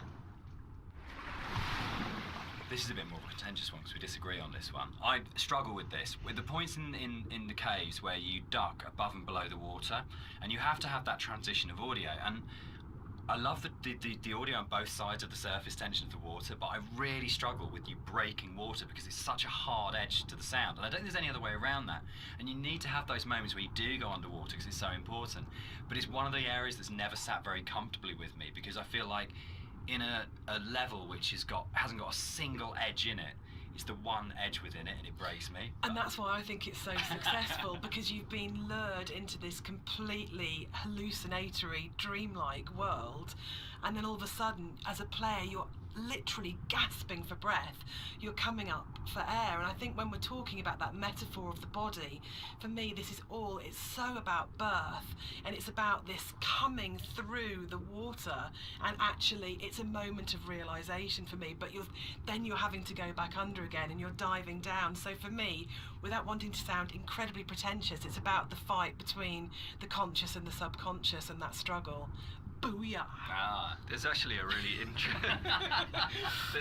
interesting thing about that underwater section there, though, is that, I don't know if you remember, but you had a certain piece of music that plays when you're underwater, and to me, I really like that. It's kind of like, because at this point, it's kind of like a very calm, relaxed type of a journey, and you go on the water and it starts to break apart a little bit, and it's almost like, you know, that kind of psychosis is still there. It's not complete bliss at this point, and and it helps to build the atmosphere up to this final jump. So we're both saying that Dan's wrong? Yeah. Excellent. Yeah. That's good. That's the way it should be.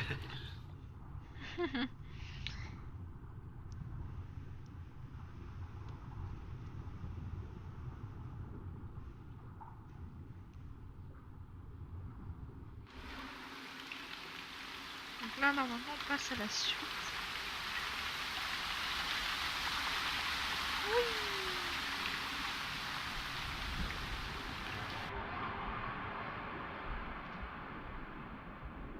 Ah oui, on passe à ce moment-là, genre, c'est vrai. Il y a combien de commandes? Deux? Celle-là ou celle-là, un peu plus intéressant. The motorway scene, the biggest new addition to between the mod and the commercial version. This didn't exist in the mod at all. It was a completely new thing. Yeah, it's well, I wasn't sure where the idea spawned from to have this scene, whether I just sort of went off or we discussed it, or I can't remember. You know, I can't remember. Can you remember? It just kind of appeared, didn't it? And then yeah, it was just this kind of.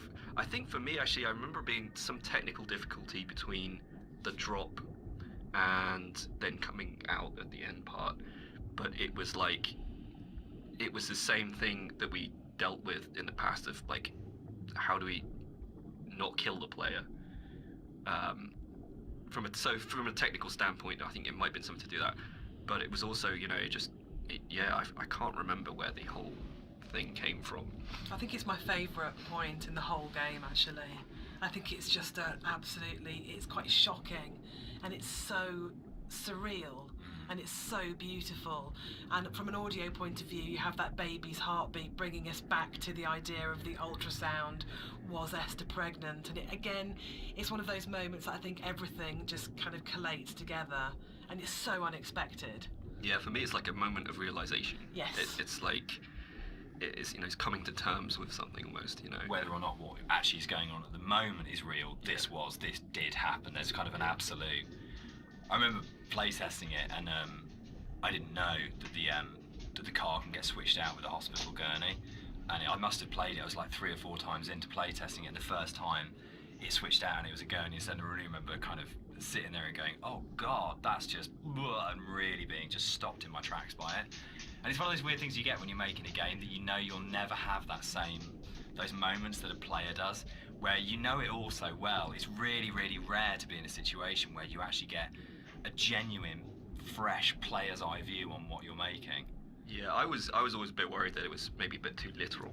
Like we gone a bit too literal with that. But I think looking back at it now, there's still a lot of strangeness going on there. Obviously, it's the whole scene is unusual, but there's still these like very subtle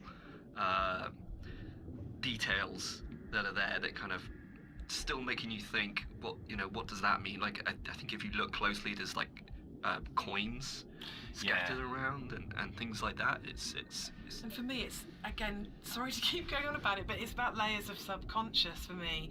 That you start overground, you go into the caves, you go deeper, you're falling down, it's going down the rabbit hole effectively, and then you go to the deepest level, and that's actually the truth, that's the reality, that's what happened.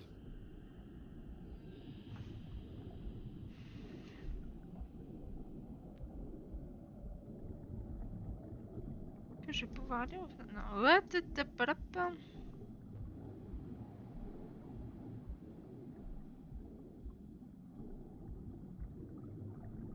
So the admission really is that I did play fast and loose with the geography of the M5. There isn't actually a welcome break service. It's just outside the junction of Sanford. But we also know, pointed out to you. Players. I mean, what a thing if you make something that's based vaguely on somewhere in real life. In terms of a compliment, when you're getting emails from players going, there isn't a welcome break there, and people really trying to work out where is this, and whole threads about where on the M5 it is. That's just the most amazing feeling. But I think what I really love about, what I think works really, really well in Esther, and again, it's something that I think is really carried forward to our other games, is that a lot of the time we're not dealing with kind of like big, glamorous, amazing, epic places. It's a sort of like a ratty little island in the Hébrides. It's someone who lived in Wolverhampton. It's just outside, a service station on a stretch of the M5. And I think that earths what's going on. Gives it a realness as well, particularly when you sort of put it against the surrealness of the caves. Actually, you're kind of going, this is really surreal and this is really, really dreamlike, but actually I'm talking about, a car accident just outside a little chef, and that playing off those two things against each other. It's like making the ordinary extraordinary. Absolutely, yeah.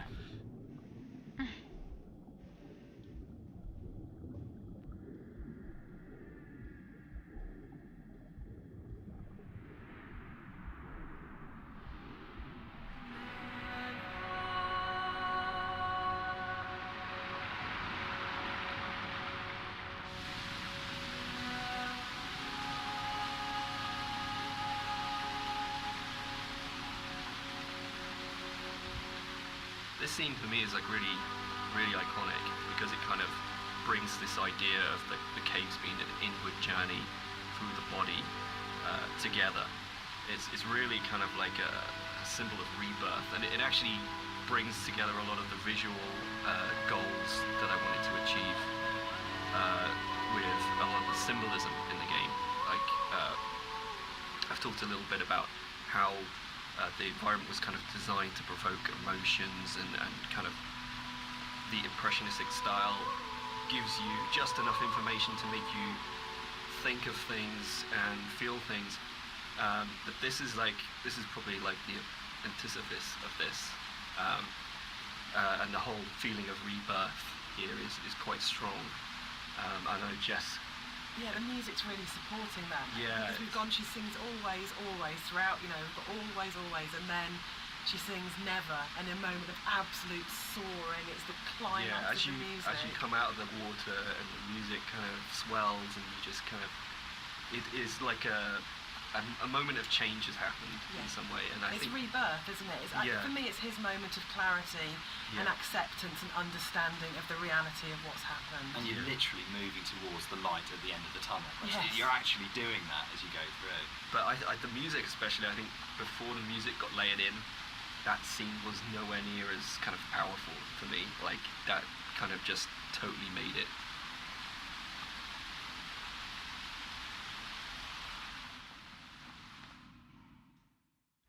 Allez, la quatrième partie. Je parle pas beaucoup, ce qui est normal. C'est là où les développeurs parlent.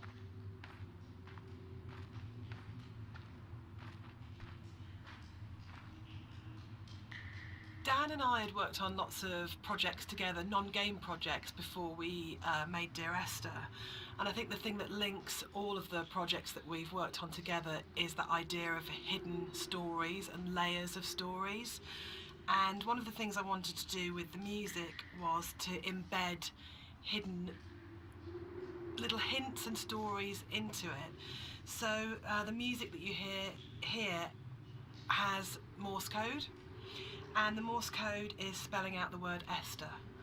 And I really, really liked this concept of that some people would understand that it was Morse code and try and figure out what it was saying. It also provided a really interesting rhythmical dynamic. And yeah, it's just about these ideas of hidden stories and layers, but it also starts to emphasise the obsessional nature, I think, of the story in Dear Esther, and his agitation and actually slight panic. So you're getting this rhythm that just repeats and repeats and repeats obsessively. So I think even if you don't understand that it's saying Esther, and even if you don't understand that it's Morse code, you're still getting this feeling of this obsessional repetition and slight panic that he has. And again, it's kind of it's the new chapter, and it's spelling out that something has changed at this point.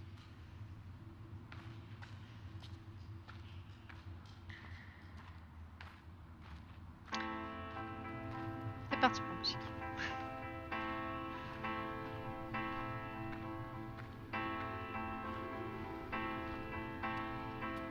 Ah merde, il y en avait un là. Ah bah, c'est là où on n'avait pas vu, regardez.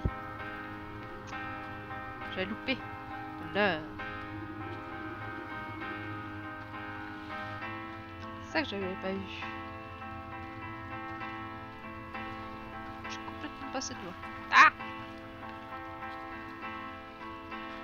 It's probably the level which has changed most from the original mod. I think it's much bigger than the final level in the mod.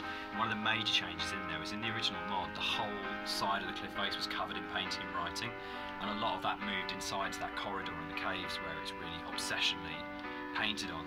And it was really, we spent so long on that because we were trying to get it looking right. Because it's one of those really interesting examples where I loved the image and the idea that you've got this guy painting the entire side of a mountain with words and symbols and things.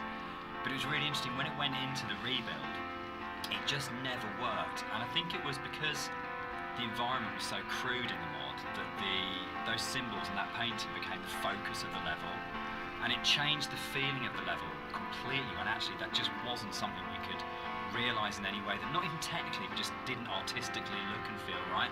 And I think probably sort of retrospectively looking back on it, that's about the sort of the sophistication and the subtlety that then came into the art, rather than just being, this is literally just a canvas that we write words on, to actually the environment telling its own story without the story being literally painted on it. Yeah, it was very difficult when we were experimenting with that to kind of like make it not completely unreal. Like, I think for me it was kind of, I wanted to kind of bring the player a little bit back into reality after the caves, and I think with having those symbols everywhere, it was kind of pushing them out a little bit. So I think what we came to, the kind of compromise we had, it was kind of a nice in-between. Yeah, it didn't feel like a compromise to me. It felt like it didn't work, but it kind of, but those symbols were coded. Like there's the hill in the background when you're standing right at the end of the boat and you look back, and you suddenly realise that the shape of the mountain is the shape of a woman lying on her side asleep. And that, I remember seeing for the first time around and going, it's saying the same things, but it's saying it in a much subtler way than in the initial there. But it was definitely challenging going back to how do you have a deep, complicated, subtle art style, but still manage to have something which is very sort of stark and symbolic laid over the top. It was much more challenging.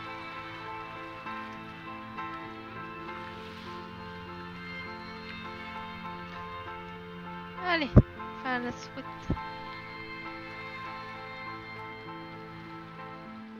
Ça va être la partie où je crois il va y avoir plus de commentaires, je pense. J'espère qu'il n'y en a pas en haut.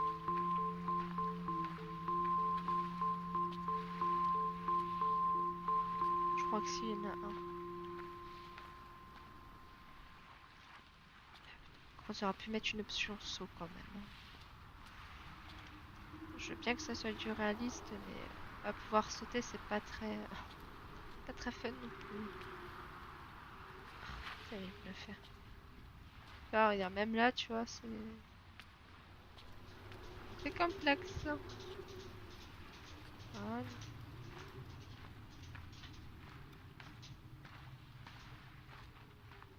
Moi, mettre la marche et le saut. Au moins ça. Je pense que ça aurait été peut-être un peu mieux. Donc il n'y a rien. D'accord, donc on va aller faire celui en bas, du coup. Et hop, on coupe. On peut peut-être pas sauter, mais on peut descendre. Et encore heureux.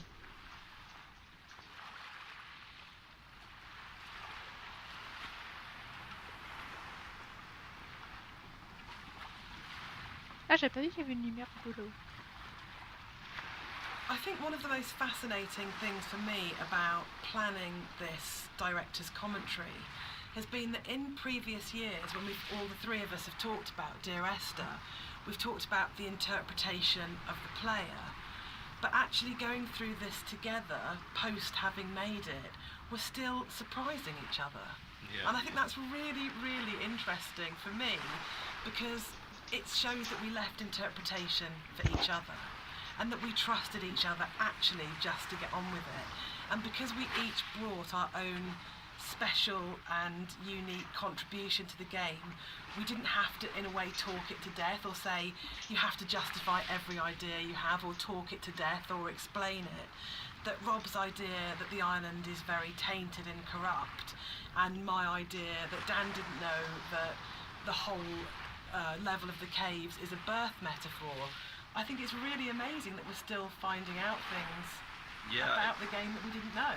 I think it was nice when I came onto it, because Dan was basically like, he gave me a bunch of materials, but he left me to my own devices for a lot of it, and we kind of like, I'd finish a level and Dan would play it and give me some feedback, but he was very kind of like hands off at the beginning, which was really nice, kind of. So a lot of my interpretations just came through that downtime where I was just kind of like going off and doing my own thing. And so yeah, it's like interesting to hear Dan talk about it sometimes, because there's some backstory that I've never even considered before. And obviously hearing Jess talk about it as well is really interesting, especially when it comes to the soundtrack. It makes me look at things in a very different way. So yeah, it's really interesting. I think for me, like making games is so inherently collaborative. You have people coming together with different ideas and different takes on things, and in a way the least interesting thing you can do with that is to structure it all so heavily that there's no space for each individual person to bring what they're thinking to it. And I think the best games, well, for me, my favourite games are ones where you can really feel the personal footprint of each individual developer and aspects of it, and it feels like it has been a genuinely collaborative exercise where everybody has thrown ideas into the mix and everybody is bringing something to the table rather than people just following a kind of a really structured plan. So yeah, I think it probably is one of the reasons why Esther has had the sort of life it's had since release, is because there's 4 people if you include Nigel, all bringing very different things to it, and it gives it a huge amount of depth for something that's so simple on the surface.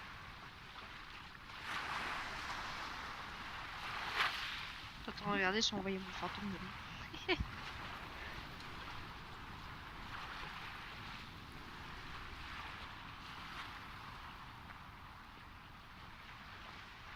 Est-ce qu'il est en haut?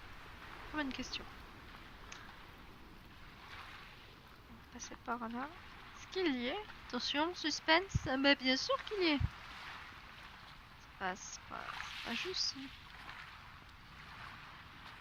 Ah, là, on peut grimper. Yes.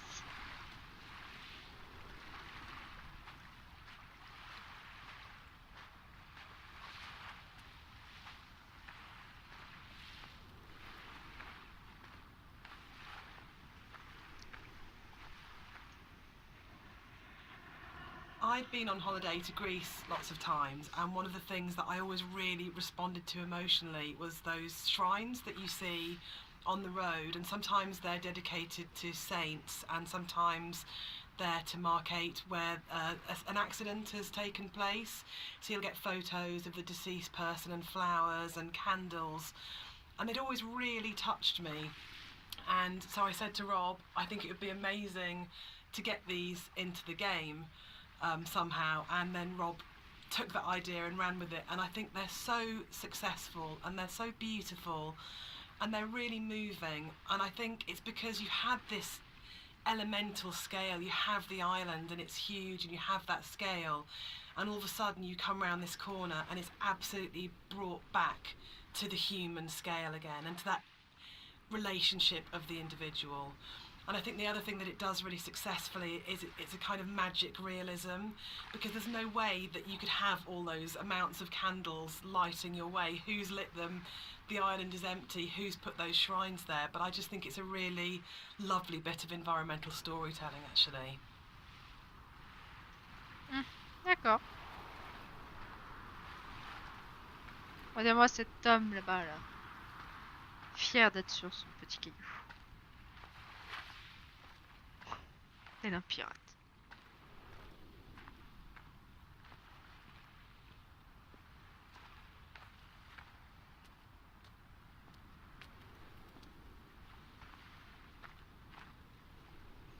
One of the really nice things about the move from mod to the commercial version is that we had a couple of years worth of the community talking about the game before we went back into it again. And one of the things that I read on a forum was that someone had constructed this amazing version of the story where they'd decided that the narrator was Paul. And I hadn't thought of that. It was never part of the original writing. And I thought, that's so amazing that as a writer, your audience can find something in what you're doing that you hadn't thought of. So it was really important when we went back in to record the additional set of voiceovers. I thought, I absolutely want to do this. I want to take this idea that's come out of the fans and to run with this and to add an entire new sort of stream of story in there.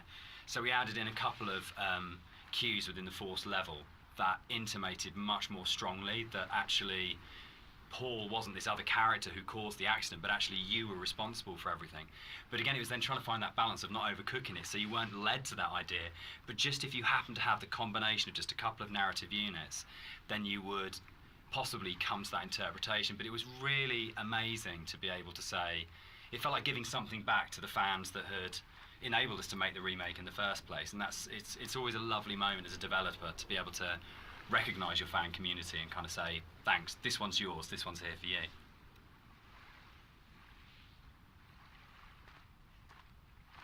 Tant d'émotions qui viennent du cœur. C'est beau. Attention, c'est là où les musiques flippantes vont arriver.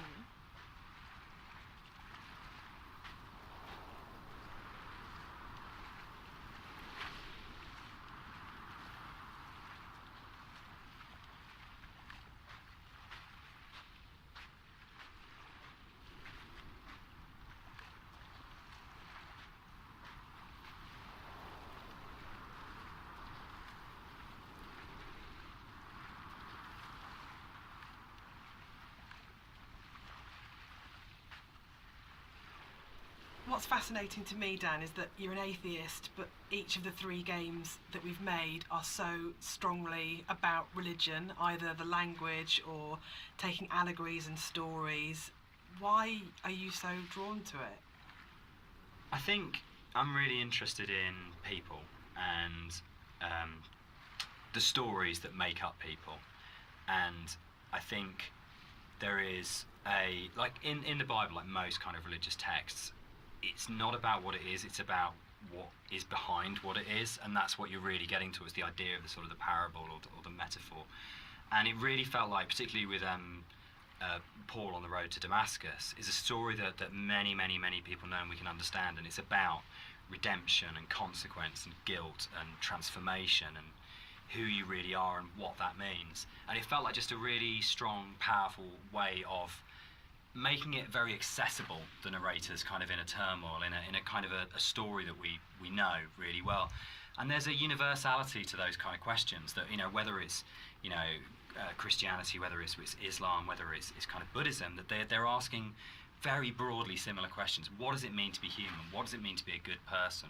How should we behave to each other? How should we feel about the world we're in?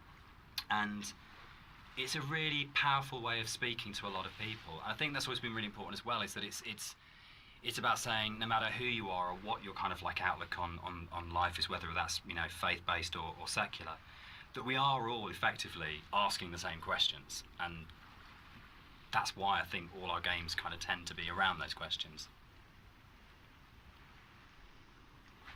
Mhm.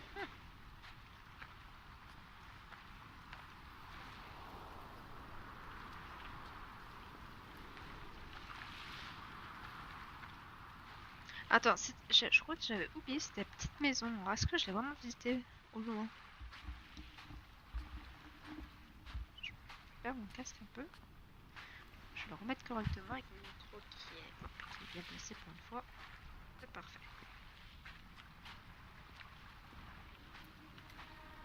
Merde.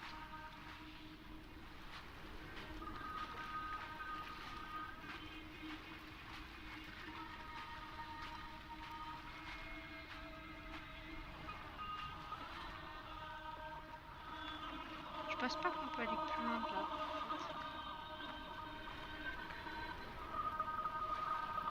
Is Dear Esther a depressing game or a hopeful game? For me, it's kind of like a mix of both, really. I think, like my interpretation is kind of like always feel like kind of depressed when I think about the kind of turmoil that this guy's been going through for God knows how long, and the kind of environment he's been in, and you know, all these events surrounding his story. But for me, I always feel like a little bit hopeful at the end. You know, like the conclusion just feels like a relief, and like this is kind of all ended in some way.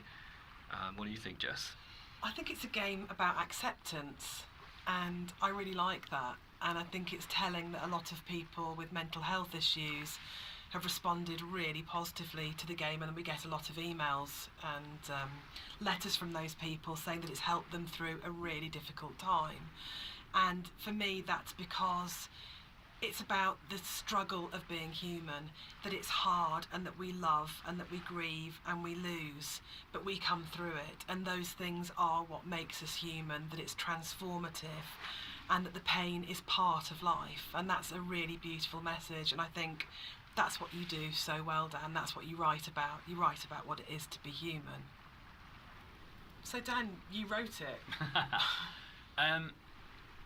Without wanting to cop out, one of the things about writing it that I really wanted to do was to make something that people could take and could own, and it would be their take on it, and their interpretation of it mattered in a way that mine didn't. My job was to give them the architecture to interpret in their way. So I think that is a cop-out. I do. I think as a writer you always have. Yeah, I think it's redemptive. But I don't think the redemption is as cut and dried as it's all okay at the end. It's not okay at the end. But there is a release, there's an escape, that bad times will happen, but they will end. And they won't always end positively, but they will end. And that's I think, the redemption of it, of saying that things are never easy. This too shall pass. This too shall pass, which my mum always says, you know, and I think that's probably the motto of the Chinese room, yeah, actually, absolutely. isn't it? Like, I don't think it's as kind of openly positive as, say, Rapture had a much more strongly positive end. I don't think Esther has. I think it's much greyer than that. But I think fundamentally it's about coming to terms.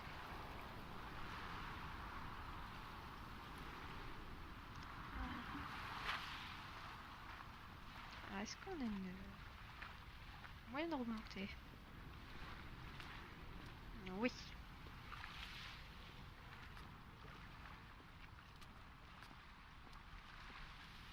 Ah, je me suis fait des barres.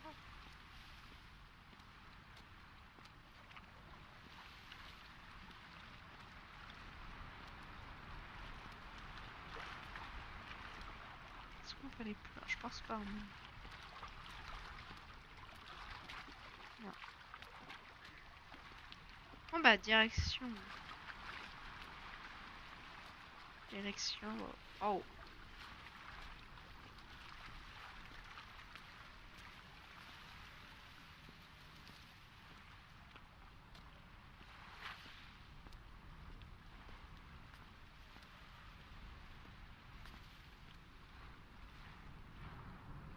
So, Dear Esther is the first walking simulator. How do you Yeah. feel about walking simulator? You know what? I think I took offence to it when it first became a thing, but you know, I think actually I don't mind it so much now. I think the fact that we have kind of taken ownership over it, like that genre has been kind of made our own by not just our game, but like a bunch of different games have kind of embraced it. I don't know. What do you guys think? I'm still really confused about the need to categorise in games, probably more than any other creative industry, and I think it shows that games have a long way to come in terms of how we describe an experience. So I do agree with Rob that it's really positive that we reclaimed Walking Simulator, but I still find it reductive, possibly, as a term. What about you, Dan? I think for me, it's people want to know what they're buying and what they're getting into, and I think it's so people understand what a walking simulator is now. In a way that if it was like first-person adventure or slow-moving, not very interactive, story-driven games, they're all sort of really very fluffy. But I think if you buy a game and someone says it's a walking simulator now, you've got a pretty good idea what you're getting. And there's been, there's Gone Home, Firewatch, Stanley Parable. There's so many other really good titles that kind of fall within that group of games out there now that it does have an identity, and I think that's the really good thing about it. I mean, when Esther came out, there was literally nothing. We had no idea how we described it or what we called it. We actually struggled with that quite a lot when it came to Yeah, and marketing sort of ended up as being sort of like a ghost story, because it felt like it was the closest thing we could get. But it feels like now you can make a game like this and you can say it's a walking simulator, and people will know what it is straight away. Yeah, I think that's the nice thing is there's a whole group of games out there now that quite comfortably put themselves into that category, and so it's like if we were to come out before and just said it's a walking simulator, people would have been like, well, that sounds terribly boring. That doesn't. Why the hell would I play that? But now people kind of are a little bit. Seek them out. Yeah, now people are kind of familiar with what that means. The people out there who actually seek this sort of stuff out, and it's kind of really cool. I mean, me myself, I would actually do that, use that as a term to search. But yeah, I mean, it's a very simplified term for what our game is, and there's obviously a lot more to it than walking. But I think when you look at other genres, they're also kind of very simplified. You know, first-person shooter, role-playing game. It's to me it doesn't seem as bad as any of those other things.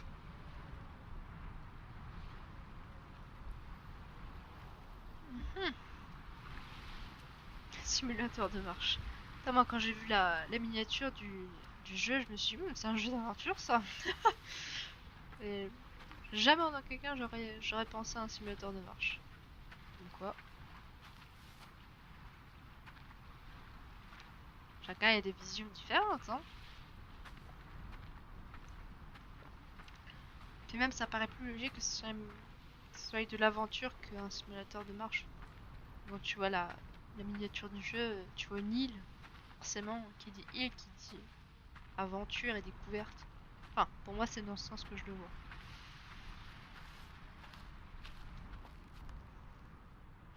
There's a bit of an illusion of simplicity with games like Dear Esther that people kind of assume because there's not a lot of mechanics and there's not much going on in that sense that they're easy to make. And I think actually it's kind of the opposite in a way, that because they're so simple, everything is exposed and everything has to be exceptionally good for it to work, because you're carrying a player's experience on a fairly sparse, minimal kind of framework, and that really means that every aspect of it has to be produced at a really high quality and has to be done with a lot of passion and a lot of thought. There's nowhere to hide in a game like Esther, and that's something which I think carries through to the best games of this type. You can see with all of them there's a real commitment to kind of depth and a really intelligent way of approaching design, and a real kind of trust in the player and a real assumption that players are smart, imaginative people who want experiences. It's not a game that it's easy to just knock off or to do with any kind of lazy attitude. You have to be really, really passionate and care a great deal and put an awful lot of thought into it if it's going to work.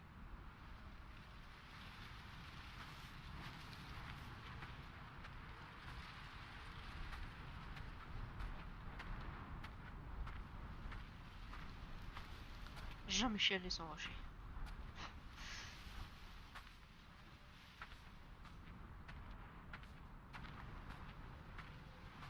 Ça aurait été sympa qu'il donne un nom à ce fantôme en fait.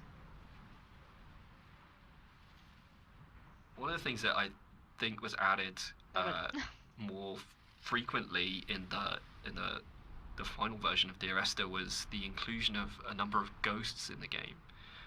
These are not like ghosts that you'd see in a normal horror game. They're just very loose silhouettes that you'll see around the island, usually like quite a distance off, or just kind of somewhere that you'd barely see it out the corner of your eye. I think this is a good example of where it's kind of really in your face, and these are kind of just something that we put in to kind of not just bring some unreal elements to the island, but something supernatural as well, something that's kind of beyond this world, something kind of unsettling. And yeah, a lot of effort's been put in to make these things very subtle. I didn't really want them to be like, I didn't want it to be a ghost story, so to speak, but I just kind of wanted to bring some of this supernatural element into the game, and this area is probably one of the most prominent, because you can see it just before you go down into the gully here, and I think it's really one of my favorite scenes, just because of it being so spooky, so unreal, and so interesting. Enfin, merde. Après, le fait d'avoir ajouté un fantôme, ça fait penser plus que c'est pas une histoire de fantôme. Moi, je dirais plus, quand je l'ai vu, c'était plus la personne qui vivait ici y est restée. Plus une histoire dans le sens où l'ancêtre est resté et il quête l'île. Celui qui me dit l'île. Enfin, tu vois, dans ce genre de choses-là. Alors, c'est pas ce que ça m'a fait penser, hein. Dans le sens où c'est quelqu'un qui habitait, qui est mort ici, qui est là pour prévenir peut-être, pour faire peur. Bon, plus dans ces choses-là. Et hop, mon Jean-Michel disparu. The overlook, the point about this to me is that it's probably the voiceover in the game that kind of sums up the whole story and the experience. It's almost like a recap of everything that's gone before you start the final climb. And you know it's that pause before you're going to start the final climb and before the game's kind of builds to a climax. But you can also see the whole level, and it's like the idea that you are standing looking down on your own journey, a bit like the idea of your life flashing before your eyes, or sort of like seeing your body but having an out-of-body experience at the moment of death. And it was really designed to try and get that feeling as the player, that you stop and you take stock of everything, and there's a bit of a sense of there's no going back. You take a breath and now it finishes. And I really wanted to kind of achieve that sort of sense, and I think we did. I think it really came together here, that you got that sense of going, right, now this ends and now I move forwards to it.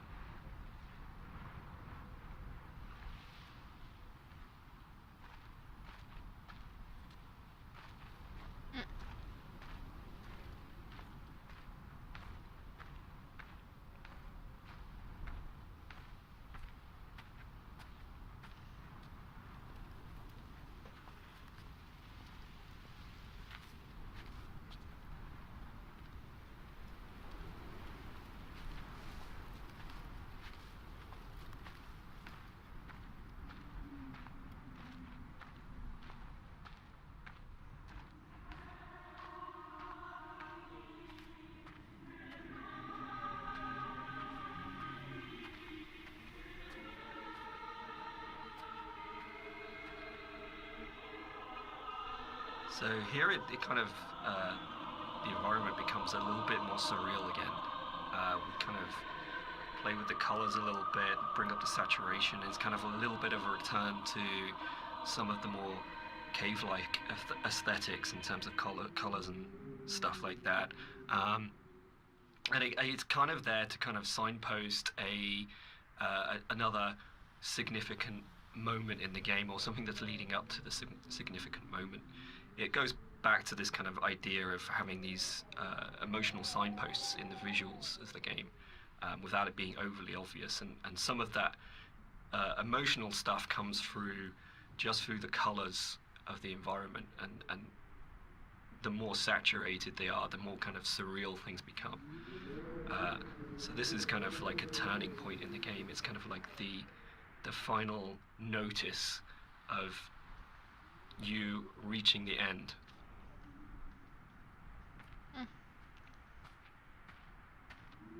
Après, on sent que c'est plus la fin. Pas que les couleurs ni autres, c'est...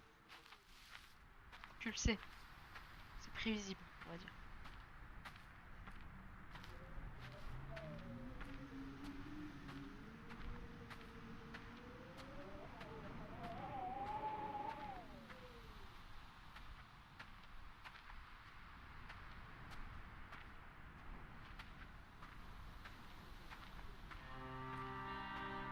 Il y a musique aussi qui fait.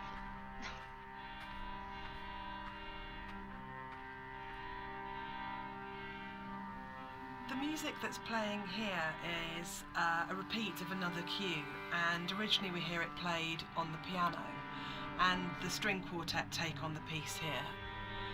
And it's one of those really nice instances where we were in the studio and I had this idea of how it was going to sound, and I thought it was going to be quite full and rich and, yeah, full-bodied. And then one of the string players said to me, "This is wrong, actually, for what we're playing." And they said, let's strip out all the vibrato, let's play it in a really Scottish, plain style.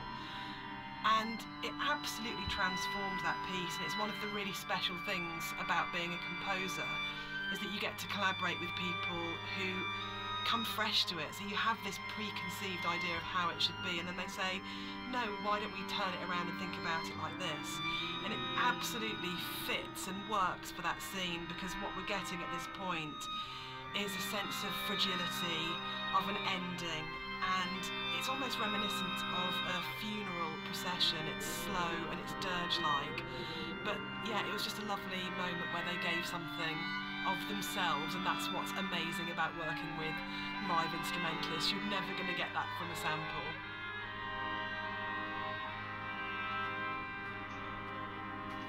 Wow, et un petit lag. C'était gratuit. On a un petit commentaire dans la pièce. Avant d'arriver à la fin.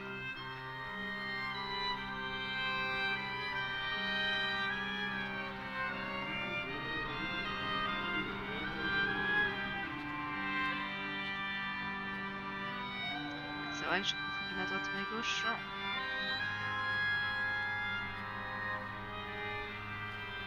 Non, je peux pas aller en haut. Hop.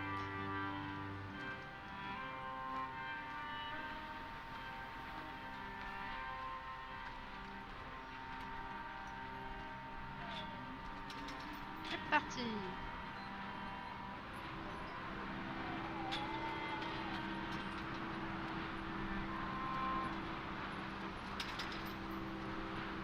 It was possible that this last section of the game could have felt quite laborious and forced because it's two long zigzagging paths that just go up, and there was a real importance to getting it right. Quite a lot of work went into it. I think at this point for me, you probably as a player understand that the narrator's going to die at the end and that this is it, and that unlike where the rest of the island, there's this sense of this could just keep going on forever and ever and ever, and you're going to keep the motif of come back. But I think when you set on this path, we really wanted to have that sense of this is it, this is the last time you're going to walk these paths, this will end now. And that sort of idea of going, you're kind of climbing towards your death, but you're also moving towards a point where that glimpse in the caves where you see the motorway and you go, I understand what this is about. For me, the whole path up the side of the mountain is about saying, it's okay. It's that kind of starting to kind of release it and go, it's kind of okay that Esther died, it's kind of okay that the accident happened. I know that I'm going to die, I know that this is going to end, and I know that there's nowhere for me to go apart from follow this path, but that's all right. And it was very sort of hard to kind of try and find that subtle mix between the dread of it and the acceptance. It's where the positive and the negative and the kind of the loss and the redemption really start colliding for me. At least certainly that was what we were trying to achieve with it.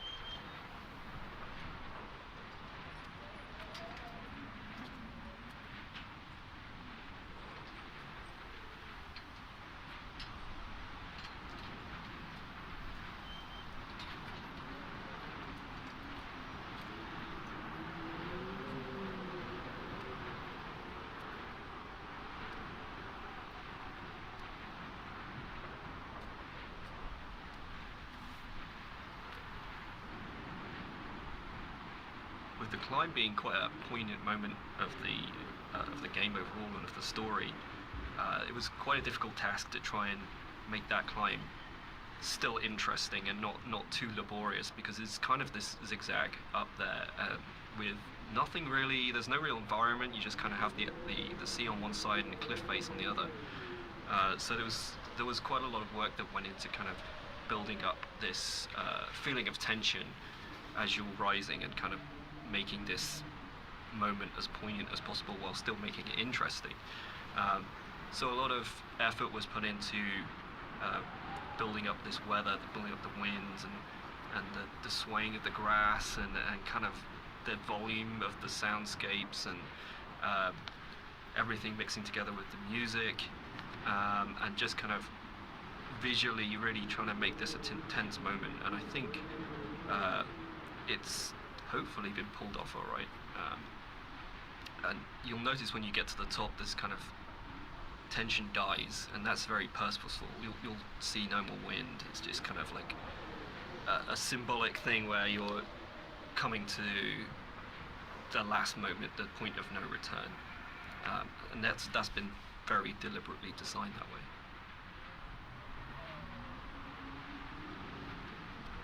Moi, j'aimerais bien savoir s'il y a une explication à propos du comment on se transforme en oiseau. Je dis en avion.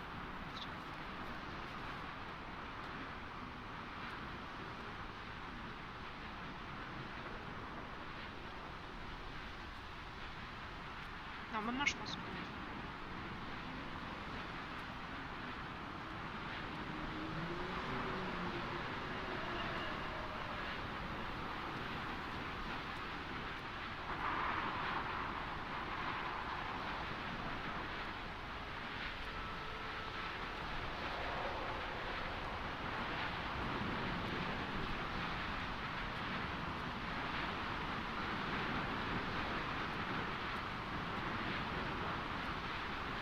Enfin, j'espère. Moi, je suis un petit peu montée des escaliers.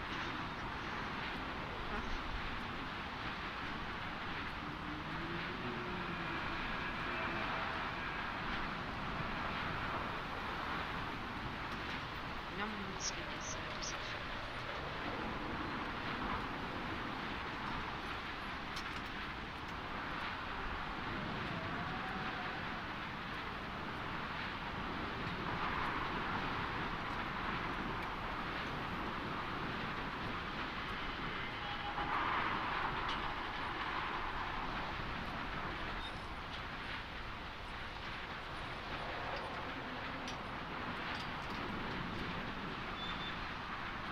Voir est-ce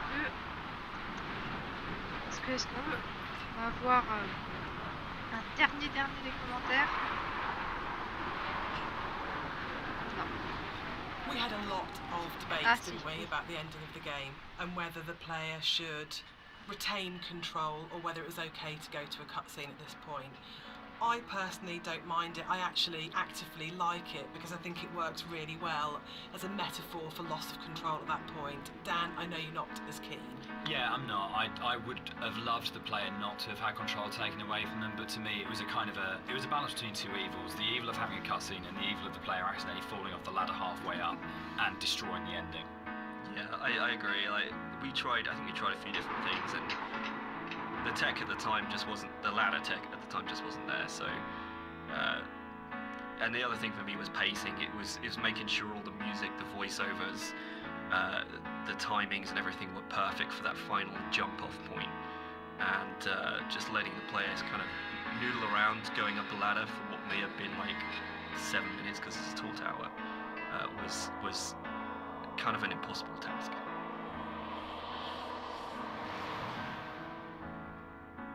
One of the things that I enjoyed the most on working on Dear Esther was Rob's beautiful visuals were so inspiring, but Dan's words are always so amazing to write to. I think that's where we start as a partnership, and the music at the end was so easy to write because that last voiceover is the pinnacle of the writing to me, as it should be, because it's the last VO, so he would have failed if it wasn't good, but it is just so beautiful and moving. And for me, to talking about whether it's a hopeful ending, the music is really hopeful at this point. And it signifies to me transformation, freedom, escape, acceptance. Yeah, it was just a beautiful cue to write, actually. I don't know, I can't remember quite where it came from in the mod, but the moment when we went, or we could put the bird in there, and you could see the bird's shadow, and actually it turned from being kind of like a straightforward literal suicide into a metaphorical, or to my mind, kind of like, I always really believed the narrator did turn into a bird just before they hit the ground, and that was really important. I think it's probably the strongest ending in any of our games so far. But yeah, I'm very proud of the way everything came together in that last section. Yeah, I think it's the bird thing is particularly interesting because I think it was in the original mod, but the timings and everything were just all off, and you never really saw the seagull. Yeah, at least the shadow as well. It was all kind of like a little bit broken. And I remember when we went back in, I made a real effort to try and get that shadow just out of the center of the view, so you kind of have this hint of something happening, and I think you can hear the sound of a seagull flapping its wings. It's like very subtle, but like I say, I kind of really like the way that came together. It kind of it's very like say it's kind of like a release, but at the same time there's still this kind of ambiguity there that's kind of beautiful. And I'm really proud that I got the monitor in at the end for an ending of, it goes into the hospital monitor, signifying the flat line. And I think it's one of those moments where you never want to be so clever that people notice it and it takes them out of the moment, but it just flows in through the music, and it just feels like everything comes together at that last point. That last VO, Rob's amazing visuals and the music, and it feels like a really, really strong and beautiful ending. And then in the last second, Nigel Carrington's delivery of just those two words have come back, where he just pitch perfect. Yeah.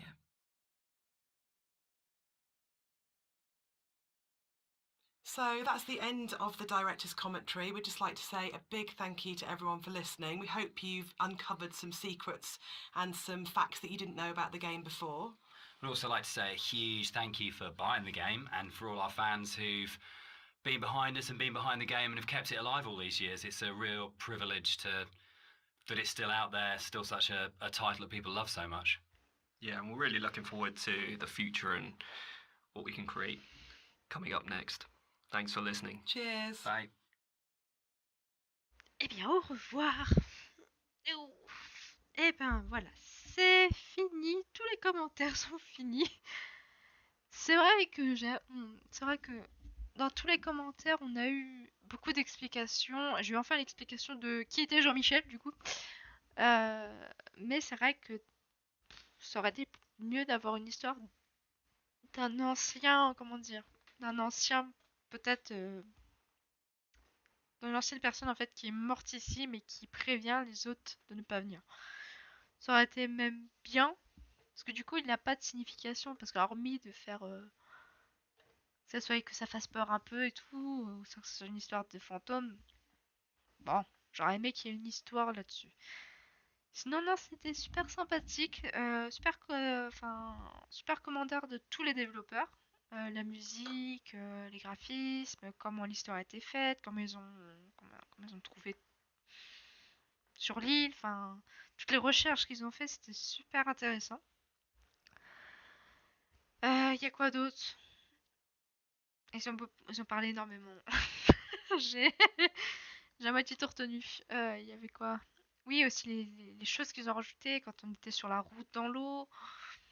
Enfin, mais moi, j'y aurais pas pensé en vrai. Parce que c'est vrai que c'était la seule partie où j'ai eu un doute. Dans le sens où, qu'est-ce qu'on fait là? Qu'est-ce que ça signifie? Et c'est vrai que après avoir lu les commentaires, c'est vrai que c'était un peu plus... j'ai un peu mieux compris, en fait. Donc c'était très sympathique. Voilà. Eh bien, c'est la fin de cette vidéo. On va laisser finir pour une deuxième fois notre... Bah voilà, c'est fini. Très bien. Défilé de tous les noms et de tout ce qui s'ensuit. Et c'est sur ce que je vais vous laisser. J'espère que vous aurez vous aurez apprécié cette vidéo, que vous aurez bien visionné, que vous aurez aimé aussi visionner. Je vous fais de gros bisous et à bientôt pour une prochaine vidéo. Tchuss!